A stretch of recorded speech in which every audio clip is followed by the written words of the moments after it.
What's fucking happening, everybody? It's Ari and Lambro here, Gate 7 International. Costa and Costa are going to be joining us soon. Olympiacos did the unthinkable. We are in a 2-goal advantage coming back to Greece after winning in England. Unreal scenes, guys. We keep on dreaming. Before we go any further, Lambro, how you doing, buddy? How you feeling? I saw some comments.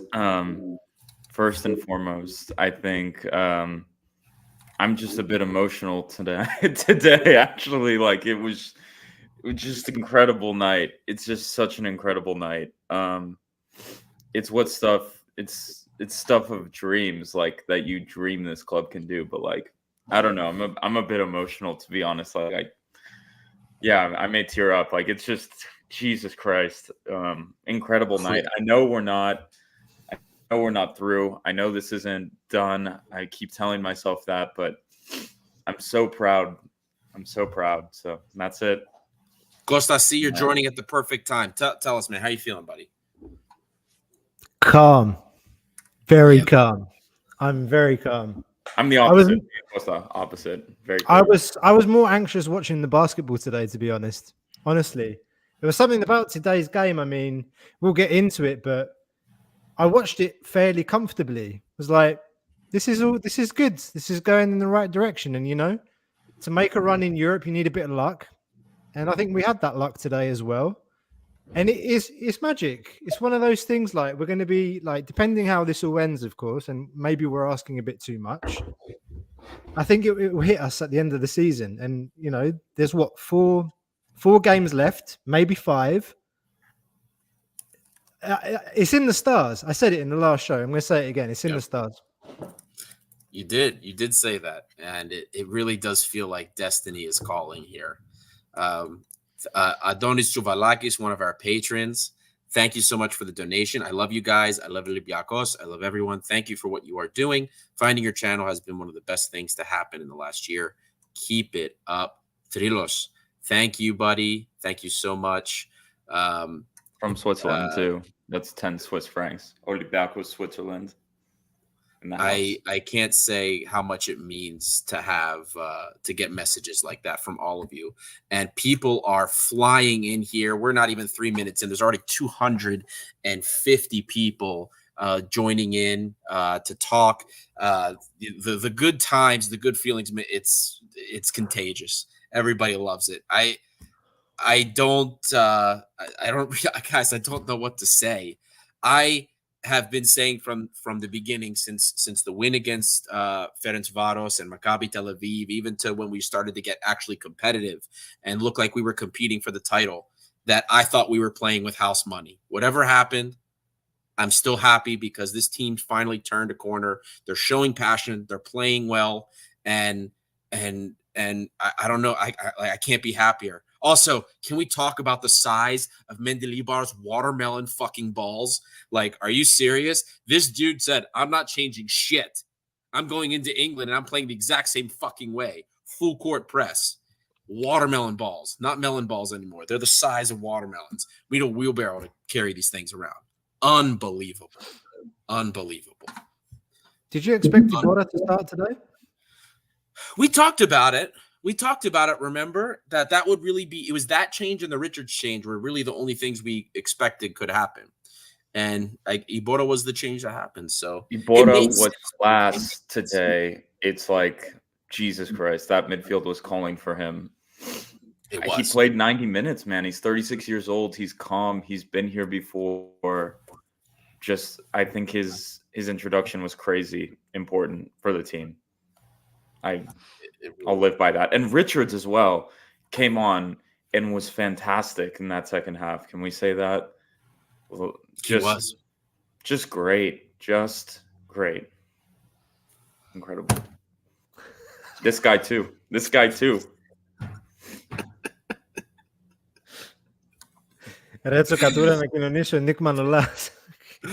I love it. Stefano, another patron. Thank you so much, buddy. And I think before we open everything up, guys, if you're tuning in, there's 300 of you in here.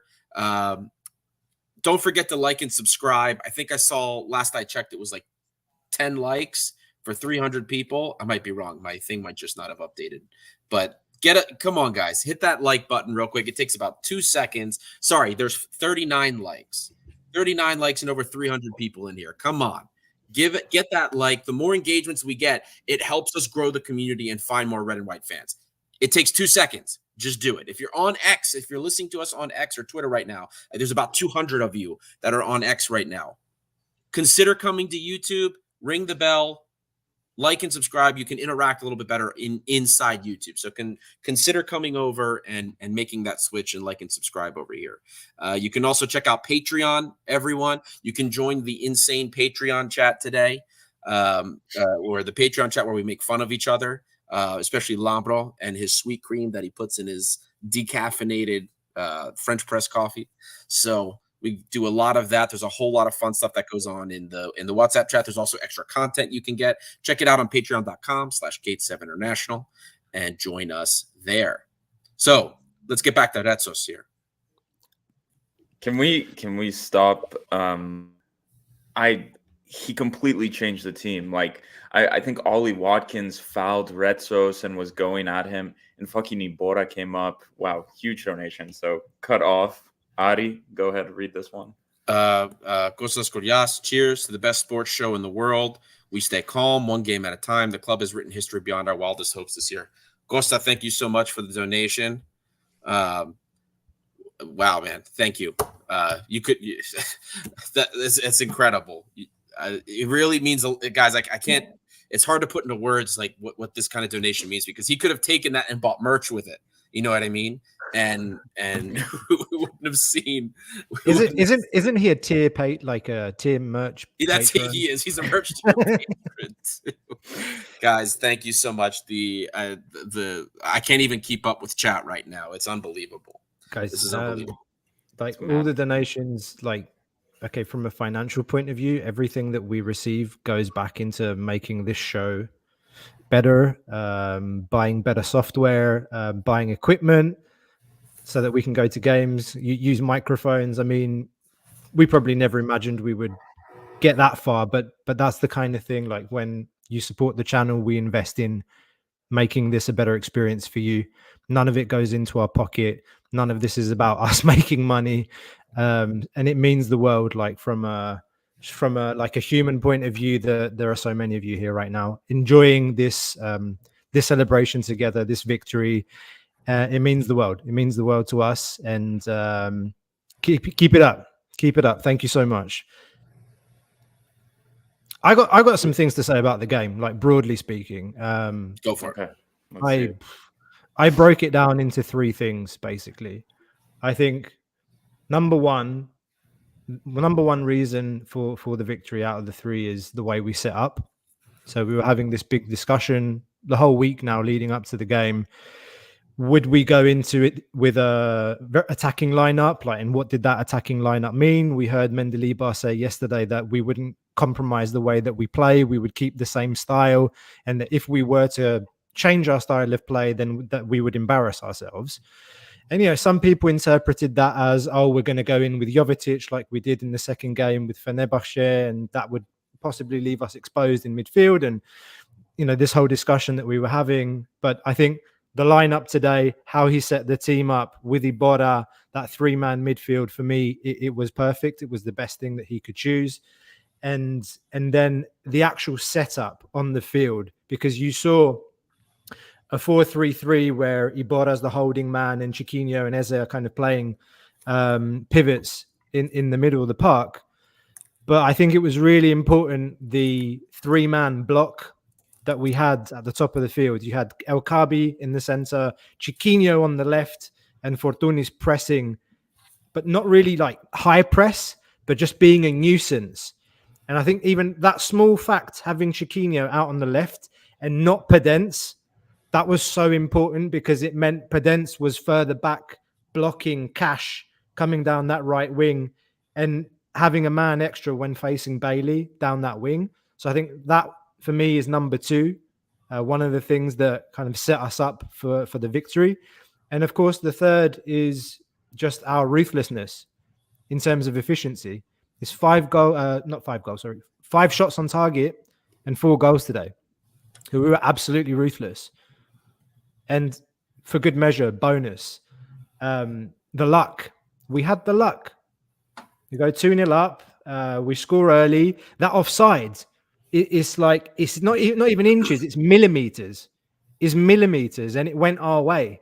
And those normally, like all season, or throughout our time playing in Europe, how many Wolves, times have we seen that 5 go years against us? ago. Wolves, man, 4 years Exactly. ago. How Wolves, many man, yeah. times? How many Yeah. times have we seen that go against? And then like the second goal was poetry, like the flick from Chiquinho, then the pass like over the top from Podence. Then it 2-2, and then Rezos is involved in a penalty, but in the right way, like winning a penalty. Right. And it's just gone our way, lads. And Heze, like the cherry on top. So wait, the prediction was right though. We had the poll in the Patreon chat. Is Rezos going to draw a penalty, or is he going to get a red card? He did draw a penalty. It still counts. It counts. It counts. I put the question in the chat: will Rezos draw a penalty, a red card, or both? And he drew the penalty, and that's the one I voted for. I just thought it would have been on the other side of the pitch, but okay. It's okay. We got 2 more donations, by the way, from our favorite wine tester, Adria Pirlo. I am keeping alive the lucky charm. And then there's another one that came in for some reason. I can't. Okay. This one's from Anthony Coquinhas. Lamb is going to taste so much better on Sunday. Cheers from Canada. Ole, ole. I love it, buddy. I love it. Thank you guys so much again. There was a comment I saw from, it was a Villa guy. I just missed it. I'll find it. Oh, there it is. But basically echoing kind of what a lot of the fans so far have said so far today. It's not over yet. 1 goal will change everything. But this is incredible. This is incredible. And the Villa guy again here. I mean, I don't think Villa was prepared. I mean, we were pressing out the gate. Costa, you were talking about like kind of breaking things down as you saw it. For me, we talked about leading up to this, like our core competency of this team right now is the press. I mean, that is our strength. Our strength is the press, setting these press traps, recovering the ball, and breaking on the counters. And there were times during the game where we saw like this space start to open up, especially when the traps failed. But man, I mean, we were almost, it was almost, I don't want to say it was almost perfect. We ate 2 goals, but it was pretty close. Those 2 goals we scored were not like, we didn't get carved open. You know what I mean? The second goal at least was like at a crazy angle. I don't know. Probably if he takes that shot like 6-7 more times, it doesn't go in. Even Ollie Watkins's goal, the first one, was it was a really nice taking goal. Like there wasn't any blaring defensive errors that led to that. Martial, I think, said the same thing. Poor Ortega was clearly injured, couldn't run back to save his soul after that tragic Leon Bailey attempt to draw a penalty.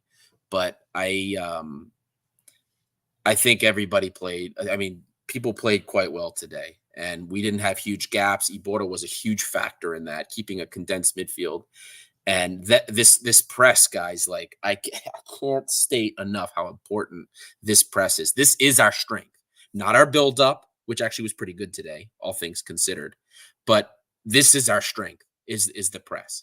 I was going through every match since Mendilibar came, and the majority of the opportunities we create are off of us winning the ball from the press. The majority of the goals we've scored have come from those situations. It's incredible. It's incredible. I don't think we've ever had a pressing scheme like this before. Even Valverde's scheme was not like this. Not at all. It's the best I've ever seen our team play in the press, at least in my lifetime. El Kaabi, so good today. El Kaabi, with so many players we can point out. Just Rezos was fantastic tonight. Incredible.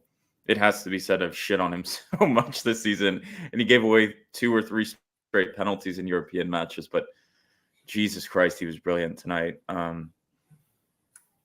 Ibora, we touched on it already. El Kaabi and Podence seemed like he had this swagger to him tonight. Like, yeah, I'm coming back here. People think I'm a reject of the Premier League, blah, blah, blah, blah, blah. And he showed up, Matty Cash, pretty well and did a pretty great job all night. Fortunis as well, tracking back, but getting in creative positions, just great. And if you watch some of the content that British media was producing, interviewing like Matty Cash,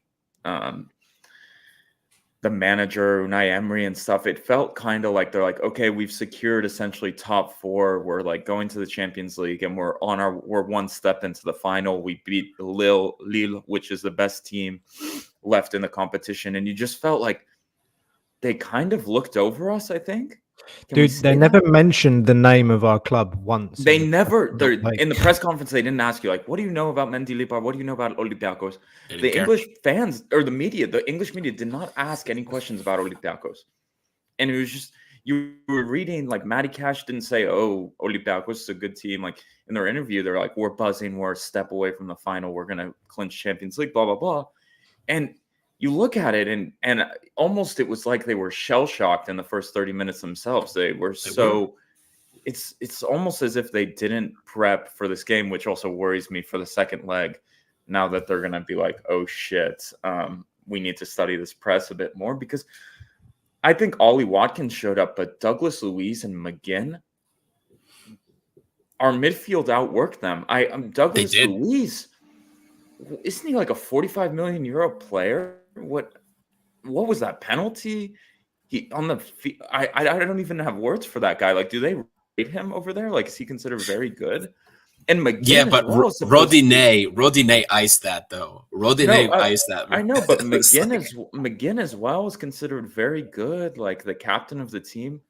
To be honest, I wasn't super impressed. I know we've got 90 minutes left to go, but I was expecting that midfield to show up a bit more of Aston Villa. I think Diaby, Bailey, Ollie Watkins showed you why they are 60, 70 million euro players. Like, incredible speed, touch, quick, turn, one time hit the ball. But then the ball circulation of McGinn and Luiz, I was not impressed at all. I was kind of surprised by that. So honestly, our midfield was great today. Ibora was fantastic. And one of the points I wanted for the past 2.5 years at Olympiacos, I remember, who was it? Was it Valbuena? I remember a Valbuena. Fortunis got destroyed in a foul. Like maybe this was in a derby years ago, and no one did anything. I think it was against PAOK, and like no one did. It was a league game, and no one did anything. Like, no one went up. Like, Retzos got a foul off Ollie Watkins. Ollie Watkins started talking shit to Retzos, and fucking Ibora goes there and shoves him. And then you have Rodinei step up, and you're like, for fuck's sake, like, where has this been for 2.5 years? You know what I mean? Like, holy shit. Like, our players came to fight tonight. Like, they came, and, you know, even this season, I feel like that wasn't there. Like, Fortunis, I remember in London against West Ham, you know, like the shoulders dropped. And what is that guy's name? Luis Paqueta, is that his name? Was showing he's grabbing his nuts at our fans and like doing shit like that in London. And no one did anything. And then tonight, anyone gets slighted, and the team was there for each other. And it's just like, that's what Olympiacos means, you know, fight. And Ibora, you know, say whatever you want about the guy. Like, he was benched. He hasn't played much. He's 36. He's slow. Holy shit. He played 90 plus minutes tonight and put on an amazing shift. And a leader as well. Like, pointing players to go. He's been there before. And we haven't had players who have been there before many times. You know, we've had some amazing players at this club, but like guys who have won multiple European trophies, not really. Like, that experience matters, and it mattered tonight. Yes. And Mendilibar had a general on the pitch who was there for him, and just I was so impressed by him and the organization. So and one last thing, I see a comment. The goalkeeper of Villa was very poor playing from the back. I thought as well. So that's a big impact. If Emi Martinez is back, I assume he's going to be much better with his feet and distributing the ball. So Olsen, yeah, go on. But he is injured too. Emi Martinez, like, he was suspended and he's nursing an injury. They actually don't know if he'll be back for the second leg. They're going to do everything they can to have him back. And they have a few players that are they need that guy. Like yeah. Jesus Christ, like their midfield was calling for help, for help. And you know, I am worried when they figure that out, when they can beat the press, when they played a few good balls from the back, you know, that's the game we're playing, right? That's the danger we're playing. But yeah. I was kind of surprised by the fourth best team in England and on the road to the Champions League, and the midfield play was just not up to the level I thought it would be. I guess Tielemans is, but that's also how they play, Lambro. Real quick before I do that breakdown, because I had to do it for somebody else anyway. Spiros Romel, thank you for the donation, buddy. I want to give shout outs to my American friends, Zach, Austin, and Justin, who decided to be Bauk fans just to piss me off. I love all three of you, especially Zach, who's getting married this weekend.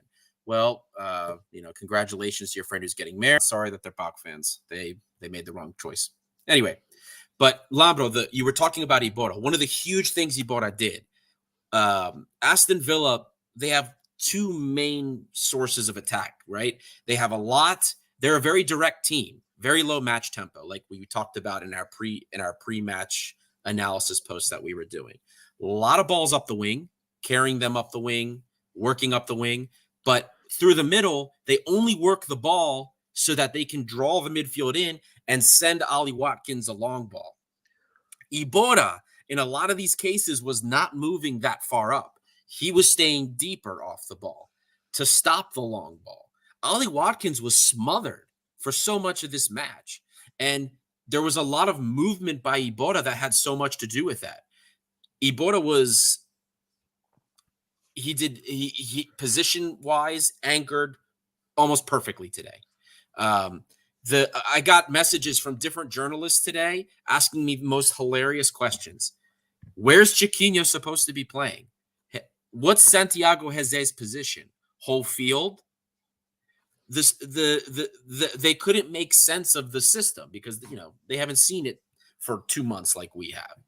But none of them were prepared for this. But most importantly, Iborra stopped one of the most threatening avenues of attack that they had. This long ball direct to Ollie Watkins, who is about as complete of a forward as you can find in Europe. This guy's unreal. Seriously, that unreal guy, he's unreal. One chance he had, and he scored it like it was nothing. I mean, not an easy chance, too. First time, no, boom, it wasn't. Corner. Just the speed to get on it, boom, one touch connect.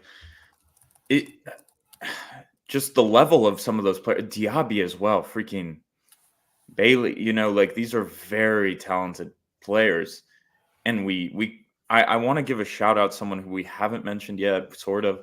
Omar Richards, guys, we talked about it on the last podcast. Like, if this guy plays, he's going to be playing for so much more than we even understand. A guy who got injured, was in the Bayern Munich system, played there, but suffered from injuries, went to Forest, broke his leg, didn't play, struggled to stay fit this whole season, has looked good when he's played, but hasn't entered the starting lineup. And tonight, he was fantastic. We have to say it. Just fantastic. And just so many players you want to kind of just speak about tonight. You know, Heze, maybe it was like a more quiet night, quote unquote, for him. He scores a goal, and we're not even talking about him that much tonight. And he was his usual self, man. It's just like kind machine.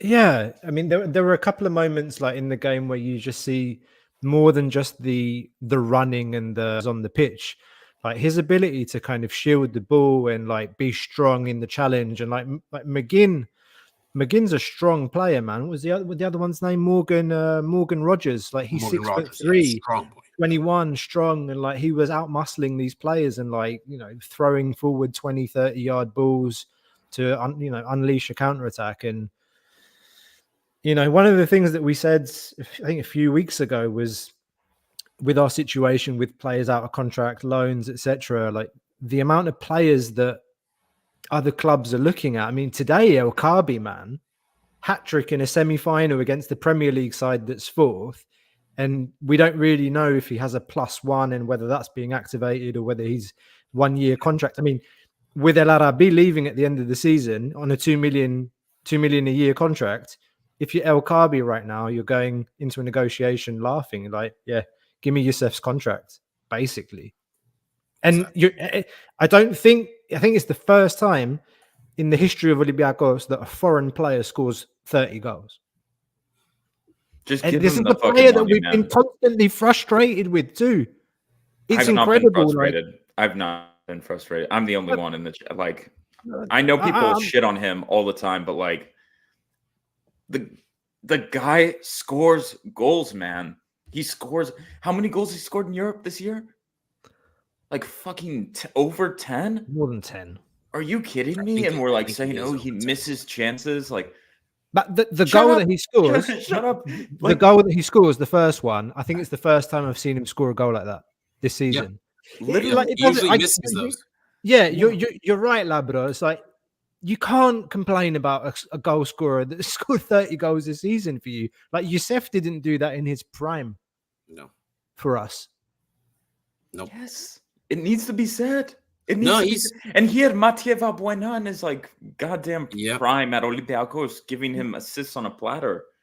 Man, what El Kaabi is doing? Martial's not here because he will tell you like what he is doing is historic this season for Olympiacos. Like it is. It flat out is. People can shit on him and say like, oh, he misses chances, but.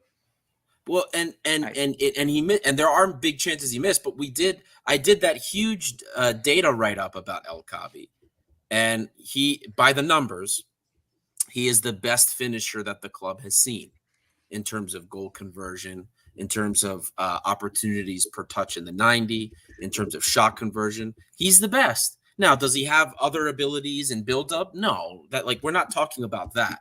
But as far as finishers go, as far back as the data is recorded to, there's no forward that we have had that has done what El Kaabi has done. And that's coming from somebody that is also a person that has been frustrated. And because he'll score really difficult goals, but sometimes miss the easy ones. Even with all of that together, he's the best. And also better than any striker or forward that any other club in Greece has. I put him next to everybody, the best of each team in Greece. I put him next to Ioannidis, Loren Moron, Levi Garcia. And the closest was Levi Garcia that came to him. El Kaabi's the best that we've had and the best in terms of finishing that exists. So, and on that note, we're going to make an early substitution because I have to get going. And we're going to bring in Kostas Lianos. But I'll leave it on one other note. I want to give props to Panos Retsos for not making the big mistake that costs us. Look what happens when you don't take stupid risks. David Carmo was the one this time that almost cost us. But Panos Retsos looked like a top-tier defender today. Great ball distribution, was quite clear as well, and clean in distribution. And I just want to make sure we give props to him because he deserves accolades for a good performance. So fantastic from him. The team did well, and I'm beyond the moon. I have to go to this meeting now that I'm not going to be concentrating in. So enjoy the rest of the show. And guys, we have hit a record here, by the way. Live audience is over 500, but over 3,000 people have passed through the show. That is another record. So maybe you guys will break the live audience record too. Maybe it'll go over 600, but crazy. Records being broken every day here. Send the link to your friends, guys, your Olympiacos friends. I think we're going to open the chat up in the next 15, 20 minutes or so. And I think we're going to go on quite late tonight. And with that, I'm lucky enough to welcome my good friend, Kostas Lianos. Costa, let's hear it from you. What are you feeling tonight? Like emotional, not emotional, happy, excited? Like tell us where you are right now. Well, I mean, hi Labro. Always great to be doing a show with you. It's been a while since we pretty much linked up. We had the pleasure of having you over the other day when Costas came visiting at DC. Yeah. Hello to over to 510 people. That's the minimum number that are currently watching us. I'm looking forward to having Costas back as well. I mean, hello to our esteemed co-host as well, Dimitris Kouintsidis, or at least I hope that's Dimitris Kouintsidis and not his stalker. Δεν ξέρω τι είναι αυτό που μου συμβαίνει, because that's how I feel right now, to be honest with you, Labro. I mean, it is really funny. It seems like yesterday when you, me, and Marion went to Karaiskaki to watch the Atalanta game, and we were just completely turned over like it was nothing. And here we are scoring 4 goals at Villa Park against a team that's only lost 3 times in the Premier League this season, didn't lose a single match in Europe, and pretty much conceded the exact same amount of goals in one night that they've conceded in the entire competition. I'm really struggling to understand what happened. I'm really struggling to understand what that means. I feel like this is because it's so immense. I don't know if that makes sense. This is so huge. This is so immense. This is so special. In a way, it kind of feels like I'm talking to God. It's like I feel like I cannot understand all this. I cannot comprehend this situation right now because we are only 1 game away from a potential European final, which could in turn lead to Olympiacos becoming the first ever Greek club to win a European title. I'm trying to remember how it was when I was a kid, when I saw Olympiacos not being able to beat Maccabi Haifa, Heerenveen, Rosenborg, Molde away.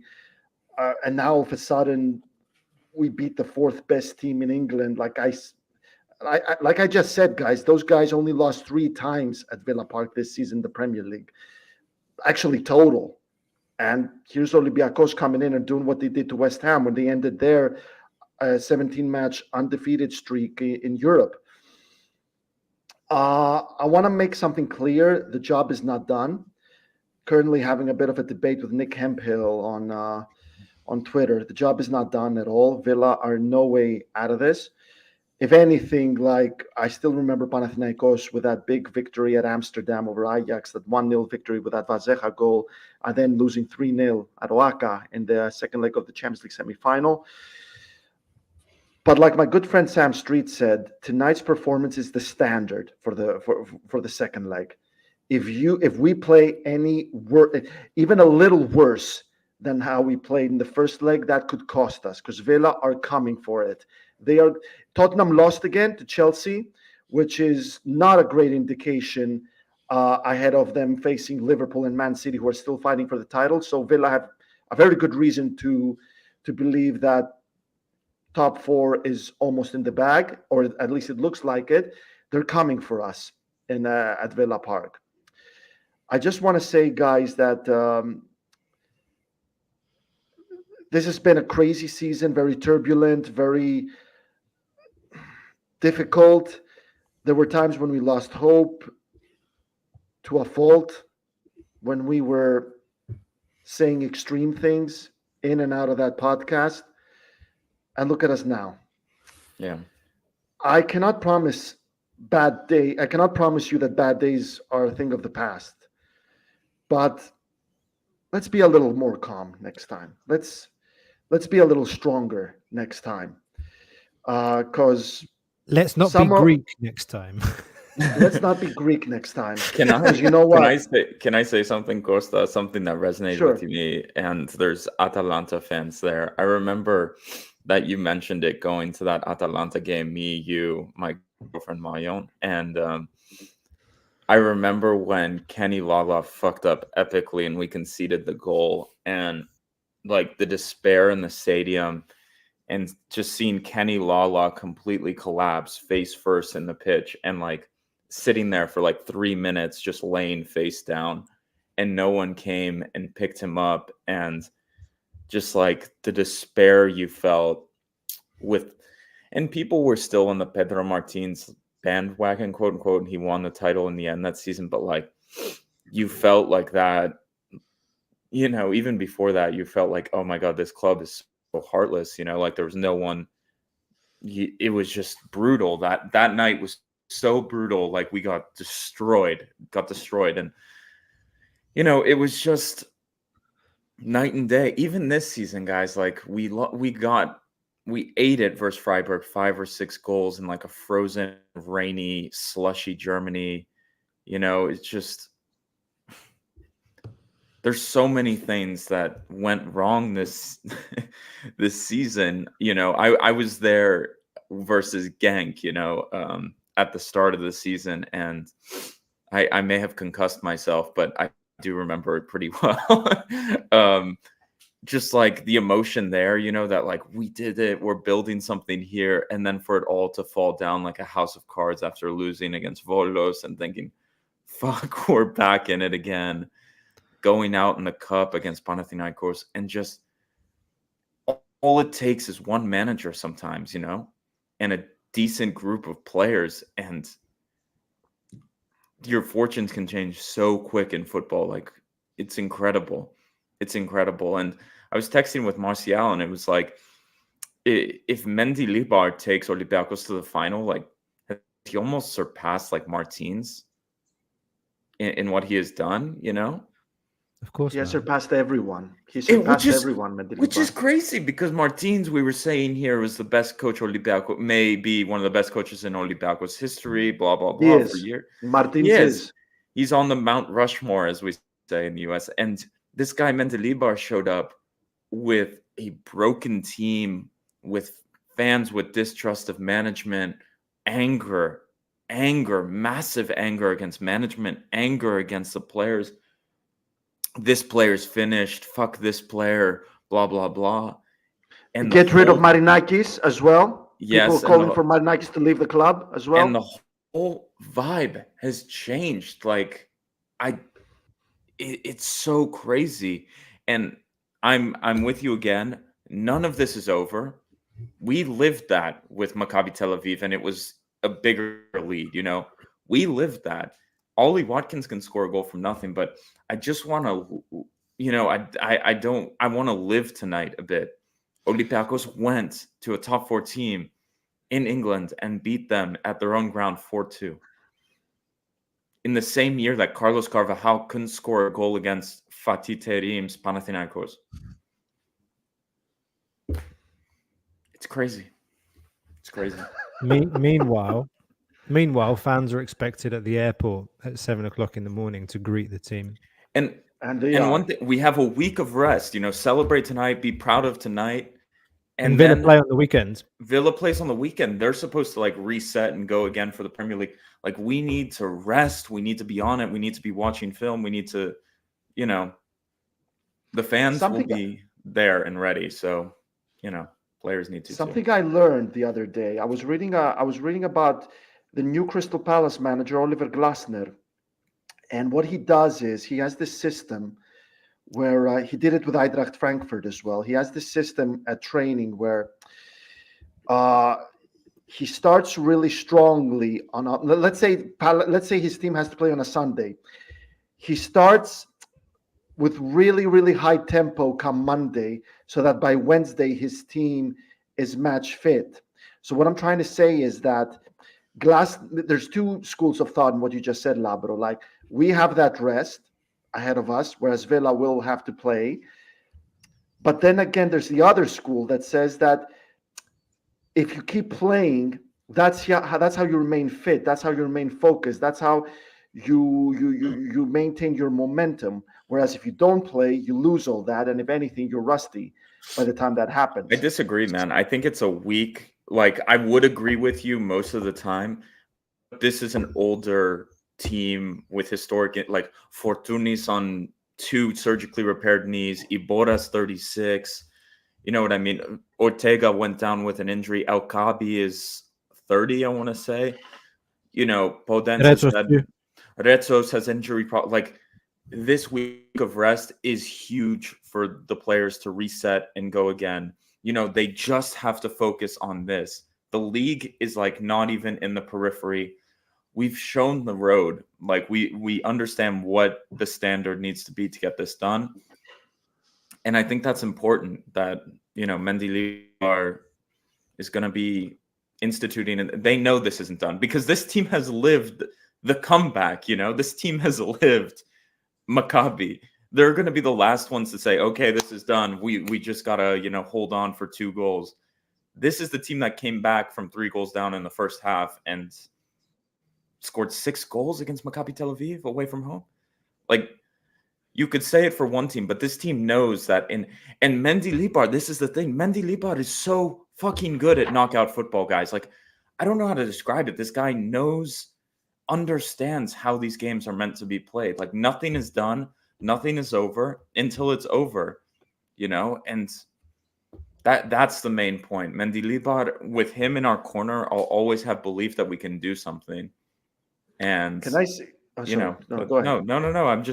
I'll wrap up by saying, like, we just need to stay together. The fans need to pack out the arena, the most hostile place that we need a Kariskaki of fucking old, man. Like, we need a tifo. We need all of this shit. Like, all the stops need to be pulled out. And I'm just looking. It's an opportunity. It is an opportunity for this club to do something it's never done before. Like, will we do it? It's not a for sure thing, but I would have taken it 1,000,000 times if you told me this morning. So we are in a position to do it. And if we don't do it, it happens. Our balls, exactly like the song goes. But that's my feeling. I'm just I don't know. Corsa with the C. What do you think? I think let's enjoy it. If anybody said, before the game that we would win this 4-2, they'd send the men in the white clothes to pick them up and take them to the mental institution immediately. Like, there wasn't a scenario in my head, honestly, or maybe like I said 3-2 again. My match prediction. I'm not changing it for any games. Like 3-2, 3-2 every game now. But yeah, it's one game. If we lose 3-2 at Karaiskaki, by the way, we're still through. You know that, right? I guess. Yeah. I mean, so you can still say it for both teams. Yeah. No. It's my thing. Like, I'm not changing that. Even Olympiacos Barca, we're gonna go and do 3-2. We're gonna beat them in Barcelona and be the first team in EuroLeague history that wins a game 5 away from home. I believe that we can do it in that case as well, and it will be a 3-2 tie, in 3-2 in the series. But no, man, I think it's important that we kind of keep our feet on the ground. And, to Labro's point, all this discussion about the manager and having that manager on the bench and in the dressing room and just generally around the place, I think he's got the right attitude, and he'll find a way to kind of bring people down to earth. And I think that he won't necessarily like the fact that there are going to be thousands of fans turning up at the airport at 7 o'clock in the morning. Like, but that he even said that, like, in an interview very early on in his tenure at the club, like, that he understands that, like, the way Greeks are, they're either like ecstatic or miserable. And how many times have we seen that on this show? Like, we're ecstatic when we win, and we're miserable when we lose. And it's just like it's endemic, like, in and around the club and in Greek culture. It is what it is, but we've got to be serious. And there are too many memories. Like, people talk about the good record that we have against English clubs, and like a lot of the times when we played Arsenal and we beat them, there was nothing riding on those games. Like, when we beat Arsenal 3-2 away from home, I was at that game, and I was at the return leg as well when we were playing to get through to the last 16, and we lost 3-0 with a Giroud hat-trick. So, like, calm. Like, we've deja vu. I sent it in our chat, but like, while I was watching that, I felt very Marco Silva Olympiacos team against Arsenal 3-2. And in my excitement, feeling that, and I was just like, because they came in waves, but we stopped them and we scored the goals and we hit them on the counter. But in my head, I was still like, but what's the end of that story? The end of that story is fucking Joel Campbell with the assist and Giroud with the hat trick, So it's, as dreamy as this is, it's like, there's nothing. There's still that part. That's it, though. That's it. It's like stay calm, Like everybody's got to just like you said, go to Karaiskaki next Thursday. Anyone that's there. Unfortunately, I thought I was going to be going, but I can't because I'm traveling that day. Costa, are you going to be there? I'll be there. Yeah, I'll be there, but unfortunately, not in a Gate 7 international capacity. Unfortunately, you'll be in our hearts. but nothing stops me from doing a vlog. There you go. Nothing stops me from doing a vlog. I don't want to sound overconfident, but I do want to bring out a few stats here. Now that Aris is not here, if I could try and become the resident stat man of Gate 7 International. Tonight's match marks the following stat. Aston Villa have kept a clean sheet in only 1 out of their last 8 matches across all competitions. Olympiacos have scored in 7 of their last 8 matches.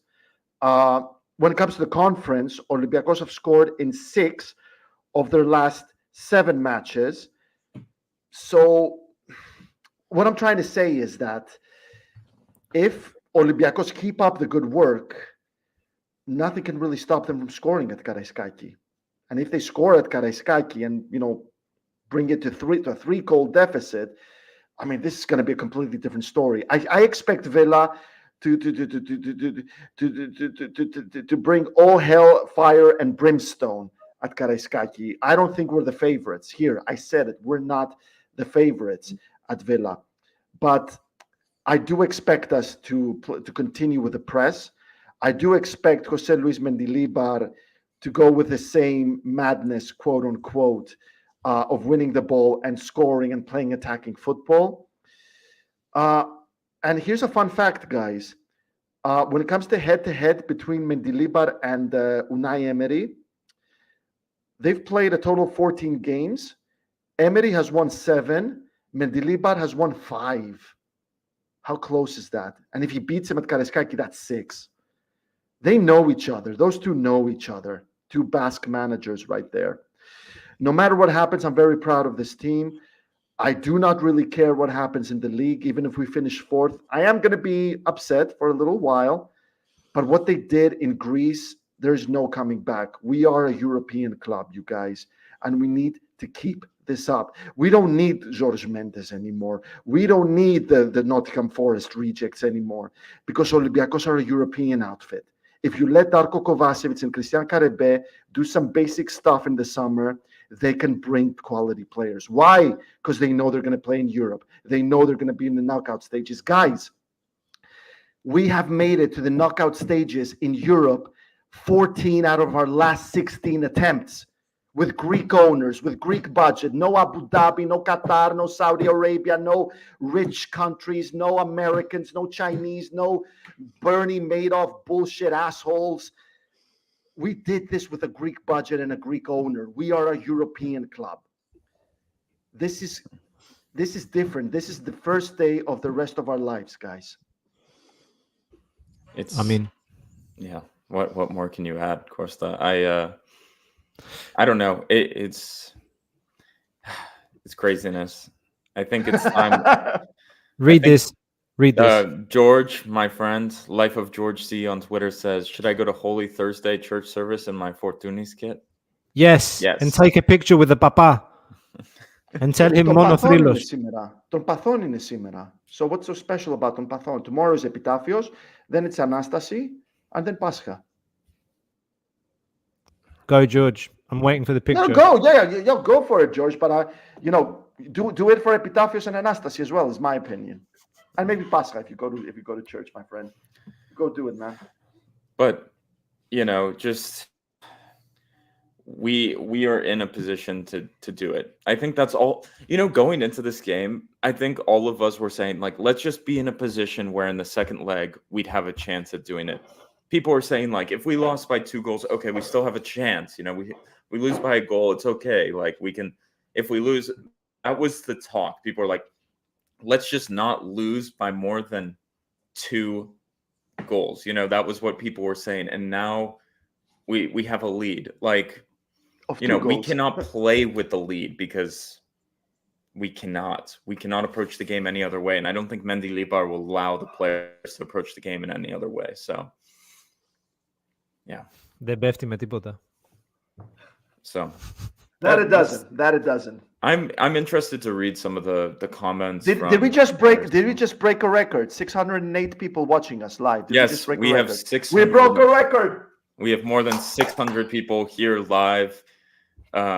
Share the link with your friends, with your family. We're going to be opening the link to the followers on YouTube.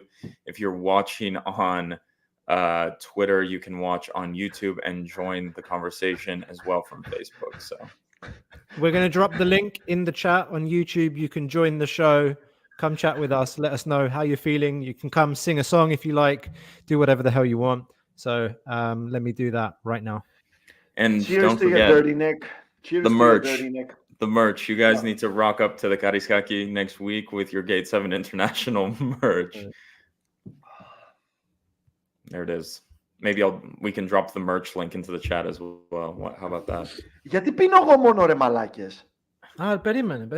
It's like what 4 o'clock in the US, and I've got a 30-year-old port that I bought from Portugal the other week. I'm gonna have some more. That's awesome, man. Ναι. And I'm having stupid Heineken.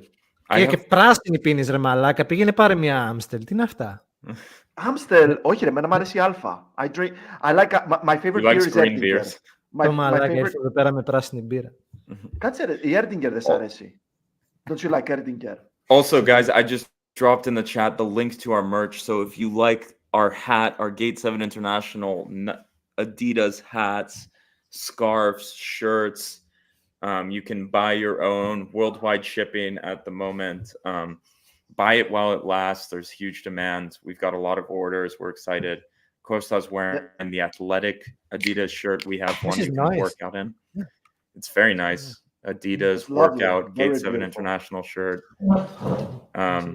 By the fans, for the fans, on the back, Gate 7 International. Yeah, that's that. You can find the link to our store, by the way. Go to our website, gate7intl.com, and click on the tab to take you to the merch store so you can check it out. I'm going to have a glass of wine, too. I'll be back in a second. Hey, after. Sorry, excuse me, guys, but like, there's nothing Panathinaikos about Heineken, okay? Like, you know, come on, Jesus fucking Christ. Πλάκα σε κάνουμε ρε μαλάκα. Like, το ξέρω ότι με κάνετε πλάκα. I do feel red here, though. Everybody go get a drink and make sure there's something red about it, okay? Well, I'm going to ask our first fan, and it's none other than our good friend Gio. Gio, welcome to the show. Question Gio, number one. Κάμερα, ρε.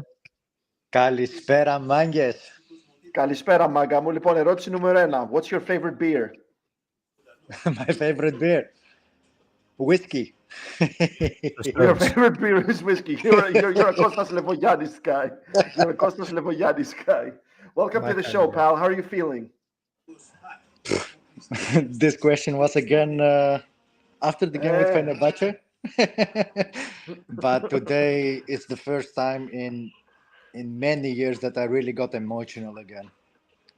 Wow, this was unbelievable. Really. I almost cried starting the show. People may rewatch that.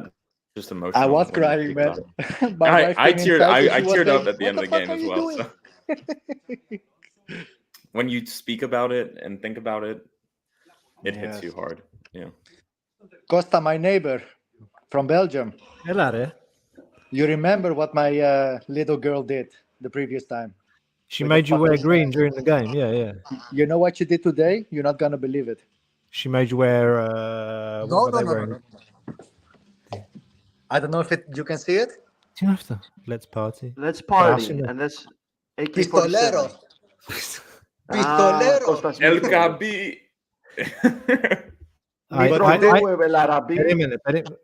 I want to see how loyal of a follower you are of our movement. What is El Kaabi's nickname? What do I call El Kaabi? Oh, that is a really good question. The nickname we gave him, not his nickname in life. Psichacas. El Kavli. El Kavli. Mono El Kavli. I'm really happy like I told also the previous time with Medilibar, everything is possible. Really, everything is possible. We need to stay focused to not get to the same trap as Maccabi did. That we are thinking, okay, 2-4, we are there. No way. It's gonna be a hell, I think, in Karaiskakis. Also for us, but especially for them. I see Algav leader standing. Nice. I think Aston Villa will get an amazing show from our fans. Yeah. And let's do it. 5 wins. Can I just say something, guys? Back to you, Labros, on this, and I want Gio's opinion on this. You said you got. First of all, guys, I need to be honest. I covered Chelsea versus Tottenham tonight because Costas gotta eat, so I didn't watch the game. I didn't watch all of the game. I pretty much joined after the hour mark. But as I was following the game and I saw Villa equalizing, Labro, you said you got Arsenal vibes from that first Emirates game where we won the 3-2 game in 2015. I was getting Tottenham vibes. When we opened the scoring 2-0, and then that I'm not going to finish that sentence, Costa, but they turned it around. How did you feel, Gio, after the equalizer? What did you expect? Costa, to be honest, I remember the game very good because we start amazing again, and then Maria make the fucking mistake on 45 sin Ena, and today was exactly the same. And I was calling my father. I said, "No, Dad, I hope it's not gonna be the same." Really, and then the goal from Villa was lucky, I think. Because I think it was a cross and not a shot on goal. My opinion. And I saw the minute, I was thinking, okay, the previous time it was 50. Now it's 51. No, I was hoping not again the same. But then our good friend Retsos, he finally make a good penalty. On a good spot. Yeah, and the fourth goal was also crazy. But guys, something else. I didn't hear you about the magical of Podence. There's so many players to talk about tonight. Just so many. Podence was a man possessed. Can you say that? Like, what a game from him tonight. And it felt like a fuck you Premier League type game where he was just like, oh, I'm back here. You guys don't think I'm good enough. And he did it, like he had a chip on his shoulder. He was going into it with Matty Cash and all of that. And it was just great. It was great to watch and magical. I don't know about you guys as well. On the first goal, now I'm thinking about, I didn't even celebrate because when they showed the replay, I was like, oh yeah, he's for sure offside. And then the VAR kept going. And I was like, this is weird. What is going on? So just crazy start with that. The Fenerbahce referee, the one in Constantinople, that referee, no chance he would have given us that goal. No fucking chance he would have given us that goal. No chance he would have given us that goal. There's the goal in the 8th minute that Leon Bailey scores as well, and the ref calls a foul on Iborra. It's what I said towards the beginning of the podcast. You just had like some moments of, call it luck or just things going your way. Things went our way today. So in any other game, that Leon Bailey goal stands. Like Iborra's been tugged, he's seen it, he cancels the goal. The ref, he had balls, he didn't give a shit. Like he was fair, like fair is fair. But they're really pissed on fans social are online media. whining, like they're whining like shit. But honestly, like respect, man. Like he didn't give a shit. The thing is, and I also saw it somewhere in the chat, and I was also thinking about Masuras, what he said previous time. This is for Metalist, this is for Arsenal, this is for everything that hurt us. Every time we had the referee against us. And today, to be honest, maybe it was a penalty, maybe not, because he first touched the ball, and then was the Stravopatima with Bailey. Maybe like you say, Costa, with the C. Maybe it's the stars. I don't know what it is this year. Can we leave the stars alone, you guys? Come on, come on. Let's, I'm can out we there, leave have all that some faith. alone?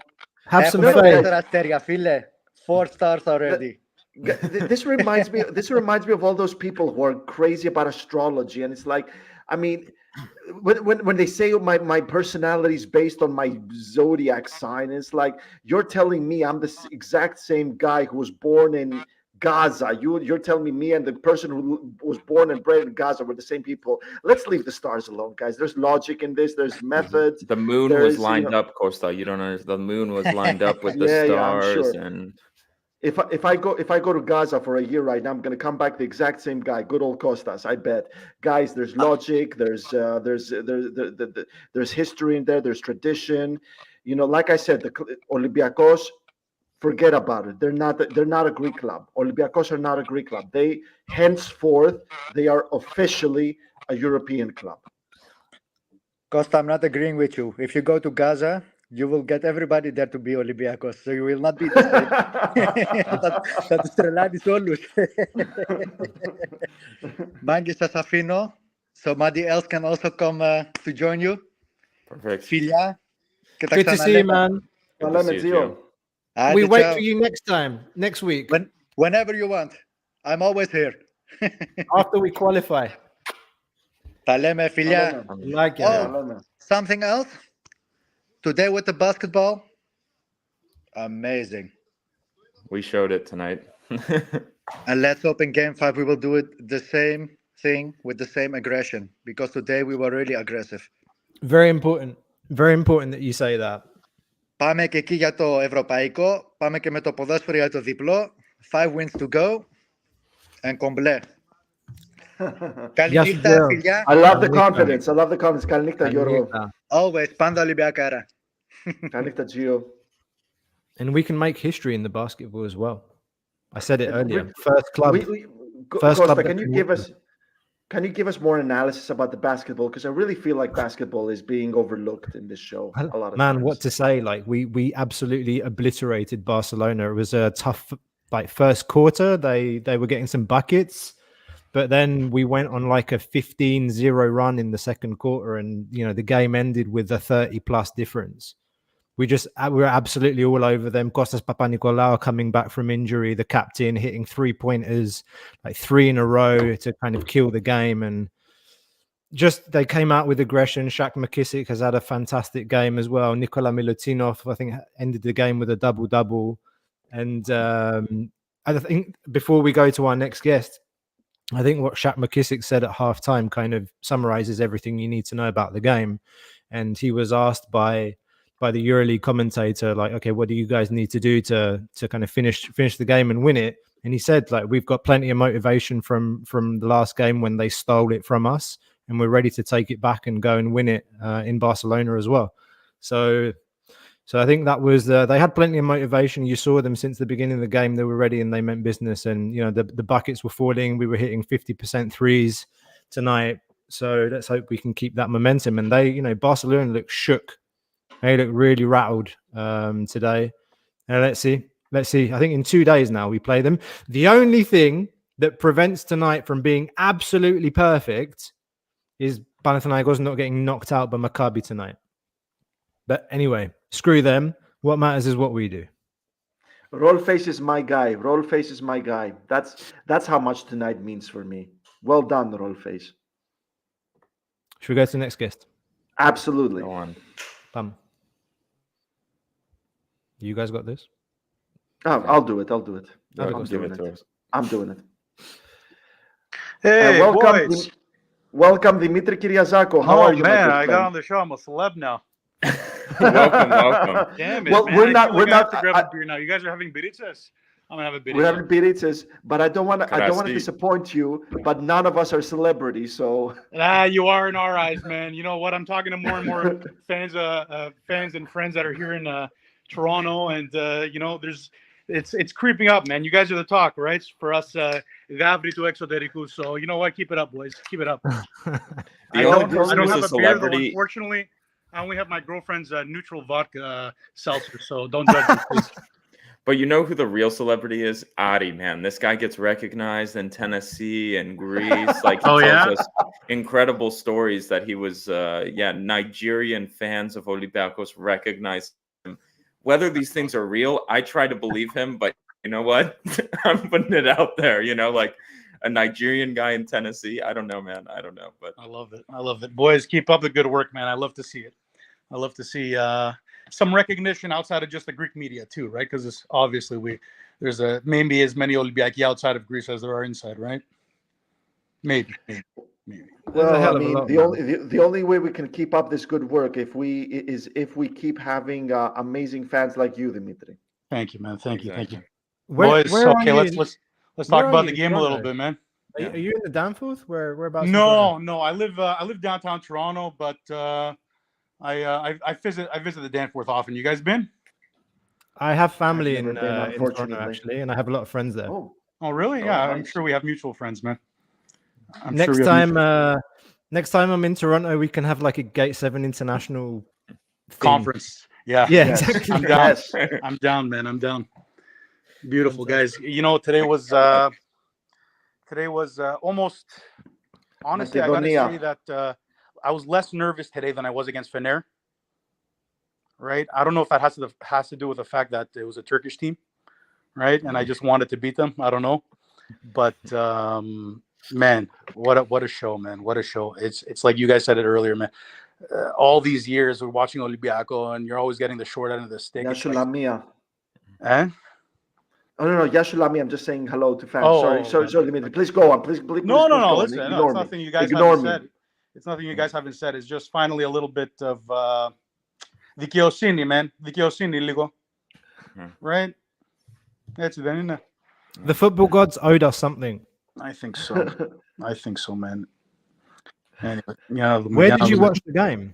Honestly, I watched it at my office. I, with the time change and everything like this, I run a business. It's hard to leave. So I have my little Greek TV stick, my Amazon Fire Stick. I bring it to the office there. I put on the TV, and then all the staff is like, "What the hell is going on in there?"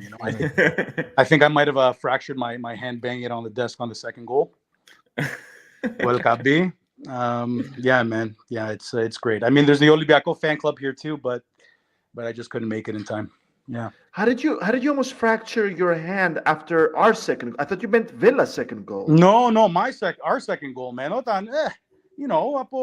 tossed a chair. Κοπάναγες, ναι. Yeah, man. Κοπάνισα το χέρι μου εκεί, εντάξει. But I don't regret it. So I mean, you strike me as a person that's of the same age as me. So I suppose you were there when we lost 5-1 to Rosenborg.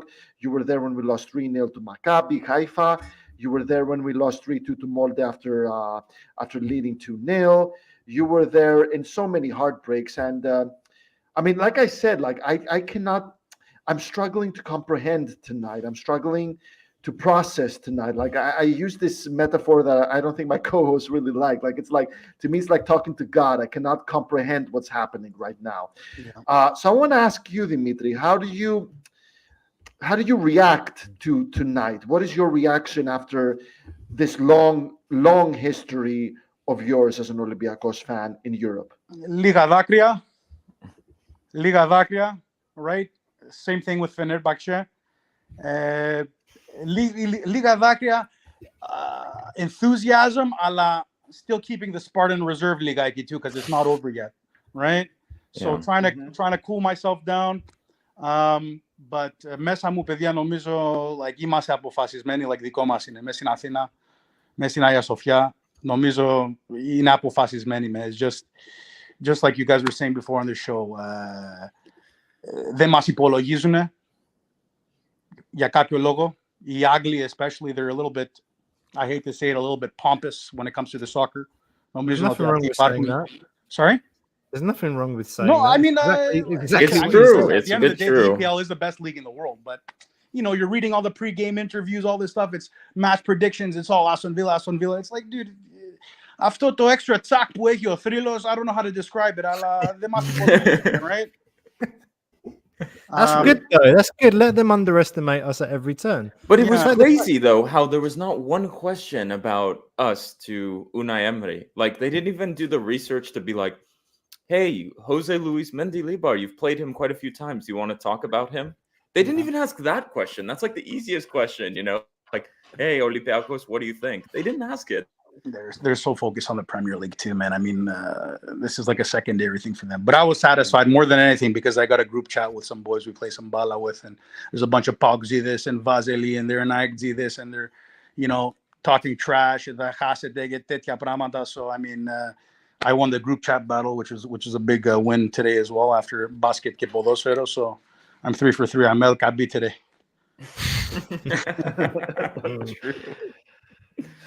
Well, it is an insane night. I mean, I still haven't come to terms with it, really, guys. But like I said, and I'm going to insist on that. There's no turning back after tonight. Like, this is it. Olympiacos need to place the bar there and always remember where the bar is. I said it before. I'm going to say it again. Jorge Mendes, we don't need him. Nottingham Forest, Okay, no. George Mendes brought Chiquinho, he brought Carmo, he brought a lot of these players. So George Mendes, we love you. No. Don't you know what I mean, Labro? Do you disagree, Labro? I know what you mean, but also, for fuck's sake, he brought a lot of those players that Horta. You think Horta comes without Mendes? He came because of what? I don't know, Costa. Like Carlos Carvalhal did have influence in this. I'm not saying Carlos Carvalhal is a good manager, but like he did have especially Carmo. But Mendes also had impact, I'll say. Like, come on, man. Listen, everything happens for a reason, guys. The fact that Carvalhal pera se aptinomada que feridiot respect is like after my planet, right? Like, exactly. No, but it's just God, it's just crazy, man. The just crazy. I don't know. Like I've lived quite a few moments with this club, just I don't know, because maybe Costa mentioned it. The fucking Atalanta game in COVID, 60% of the stadium. For some reason, I will never fucking forget the Kenny Lala face in the turf. And then what's the Ukrainian guy who banged an insane Malinovsky, and like people leaving in the 65th minute, and the feeling like this isn't what Olympiacos is meant to be. Like 60%. Yeah, like 60% of the people there getting battered, and just like no chabuka, like fight. And if anything, they fucking showed fight tonight. And I just hope they push through and do it on Thursday, like let's do it on Thursday. I think it's a combo, guys. I mean, Yomada, how it's changed, in the few months since Mendilibar's been here. First of all, that in itself is a crazy excelixi, but no one has ever done it like that. Nobody. I can't remember the last time a manager has done it like that ever anywhere. No, it's crazy, man. It's crazy. But the fact that he's won a Europa League and, he brings that DNA. You guys were talking about it earlier. You have players like Bora that have the DNA. And I think it helps the fact that, not that I'm trying to put down the Conference League because we have solid teams, but it's just, I think, psychologically more attainable to the players as well. Right? Like maybe this is the first step for us to Europa. Right? Or Champions League. Costa with the C has said since the Conference League was made, he was like, this is a competition made for Olympiacos. Like this is the one. Like if we're gonna do it, we can do it in this competition. And here we are. Like I think about that a lot. Like Costa, I forget, maybe it was after we got knocked out by Ludogorets. It was like a stream we did at 1 o'clock in the morning Greek time after extra time penalties. I remember that. You, me, and Costa. I remember after even after Apollon Alemasu, where Marcial and I were in the stadium and ate our pita gyro like freaking 3 a.m, dying, sweating. Even we talked about. Did you eat it at Karaiskaki? Did you eat it at Karaiskaki? Thank God. I eat food. You would have died. Delivered it at 1 a.m, like every Greek. And then I eFood delivered my coffee the next morning, like another Greek. But anyway, we talked about that as well, where it's like, we made it to the Europa League. Fuck yeah, we're going to do it. But then Costa said, like, but I think even if we went out, maybe it would have been a better thing for the club to go to Conference League and build confidence and win those games. And you look at the path we got here, Ferencváros, Fener, and Maccabi Tel Aviv, and you think, like those are difficult ties, but those are not PSV, that's not Arsenal, that's not, like what we've gone through for Champions League, Europa League, etc., etc. Like these are doable, like you have a bit of luck and you do well, and you're here. And even in the most improbable of years, like we're here, and we have more European pedigree than all of these clubs, man. Exactly. I know it's not the same team, and like things change from one year to another, but like, what does Fiorentina, Club Bruges, Aston Villa, like all of these clubs have on us in terms of like presence in European competition? Aston Villa have won. They won the European Cup before I was born. Like, okay, fine. But they've been relegated a few times as well. Don't sell yourself like that. You're not that old. I am. It was 19. I swear the last time they won it was before I was born. No, but what we're trying to say here is like it's not like we're playing OM or even like Man City or you're playing Fenerbahce, which is a good team, but a team that Olympiacos can beat. Ferencváros, a team Olympiacos can beat. Preach, Nico. Preach. I think that's right, though, as well. This Aston Villa team is the best team that we've played probably in 3 years. Like, go back. Who is better? Athletic. Super athletic team, man. Like, they're very fast, very, just very nippy, very athletic side. Who's better? Like, Freiburg? Maybe Freiburg Atalanta better? when we played them. Atalanta, were they better? I them? don't know, but they smashed us. I was surprised with that one. Damn. But yeah, you think about it, it's been a while since we played this is probably the best team since we played Man City at home, I think. Like that's Yasu Reggio. But yeah, that's my opinion, guys. Like Kalaine, guys, we broke the first, Gademia of, getting into the semifinal. Thought hopefully we break the second Gademia, getting into the final, man. And then if we could break the third Gademia of winning it on Greek soil, which would be the sweetest thing ever, Messinaya Sofia. I mean, then Alazike for all of Greek soccer too, I want to see Panathinaiko and PAOK and AEK make a run into the Champions League or the Europa League or whatever, right? Like maybe we could lead the way. But it's historic, It's just also when that goal deflected off the defender. What was his name? Konsa. Ezri Konsa. I don't know why I had flashbacks of fucking Guilherme and everyone hugging after the 3-1, and it was just like one of those where everyone was so surprised and that like the shock and excitement, and they ran over to the players and. So many moments that like we grew up with flashback tonight. Like you guys mentioned, like when they tied it up, Tottenham 2-2, it was like, fuck me, are we having a Tottenham again? And then we scored again. I was like, oh my, it's a bit like Arsenal 15-16. And then this goal from Heze, it's like, oh my God, it's like Guilherme. Like so much shit was coming to my mind. Like and tonight will live, whatever happens next week will live forever as a unique moment that we'll always remember as Olympiacos fans. And we have a chance. Like that's my biggest point. We have a chance. And I still don't see the final happening in OPAP Arena if we go through. It's not fucking happening. Mitsotaki's going to take the phone. He's like, we have a problem, man. Like, can you move it to Volos, bro? Can you move the final to Volos? Is it possible? As long as he wishes good luck to whoever we're facing. You guys have seen what's been happening, right, this year? Every time he says like Alitihi, Thatopario PAOK or something, like these teams get smacked. So Nafithi say it's the Fiorentina or Club Bruges, whoever it is. He's gonna be like, oh, I wish the best of Fiorentina, like they're a big team. Italy is a strong ally of Greece. That's what we need. Makari. But hopefully first, we get through and all focus on Thursday. And what a rocking atmosphere. Just I'm so upset that I won't be there. And Costa, I'm so jealous of you that you're going to be in the stadium next Thursday. Like my press pass hasn't been sorted out and I'm getting a little nervous. I need to send a couple of emails. It's the stuff of fucking dreams, man, that we dream about supporting this club. So regardless just being there, for that moment, I'm very jealous. It's like I'm excited. So I'm excited for you, Costa. I hope the press pass comes. I'm sure Hopefully, it will. yeah. Well, Did you guys see also on social media that some Greek members of the press were kicked out of the press booth because they were celebrating the goals too much?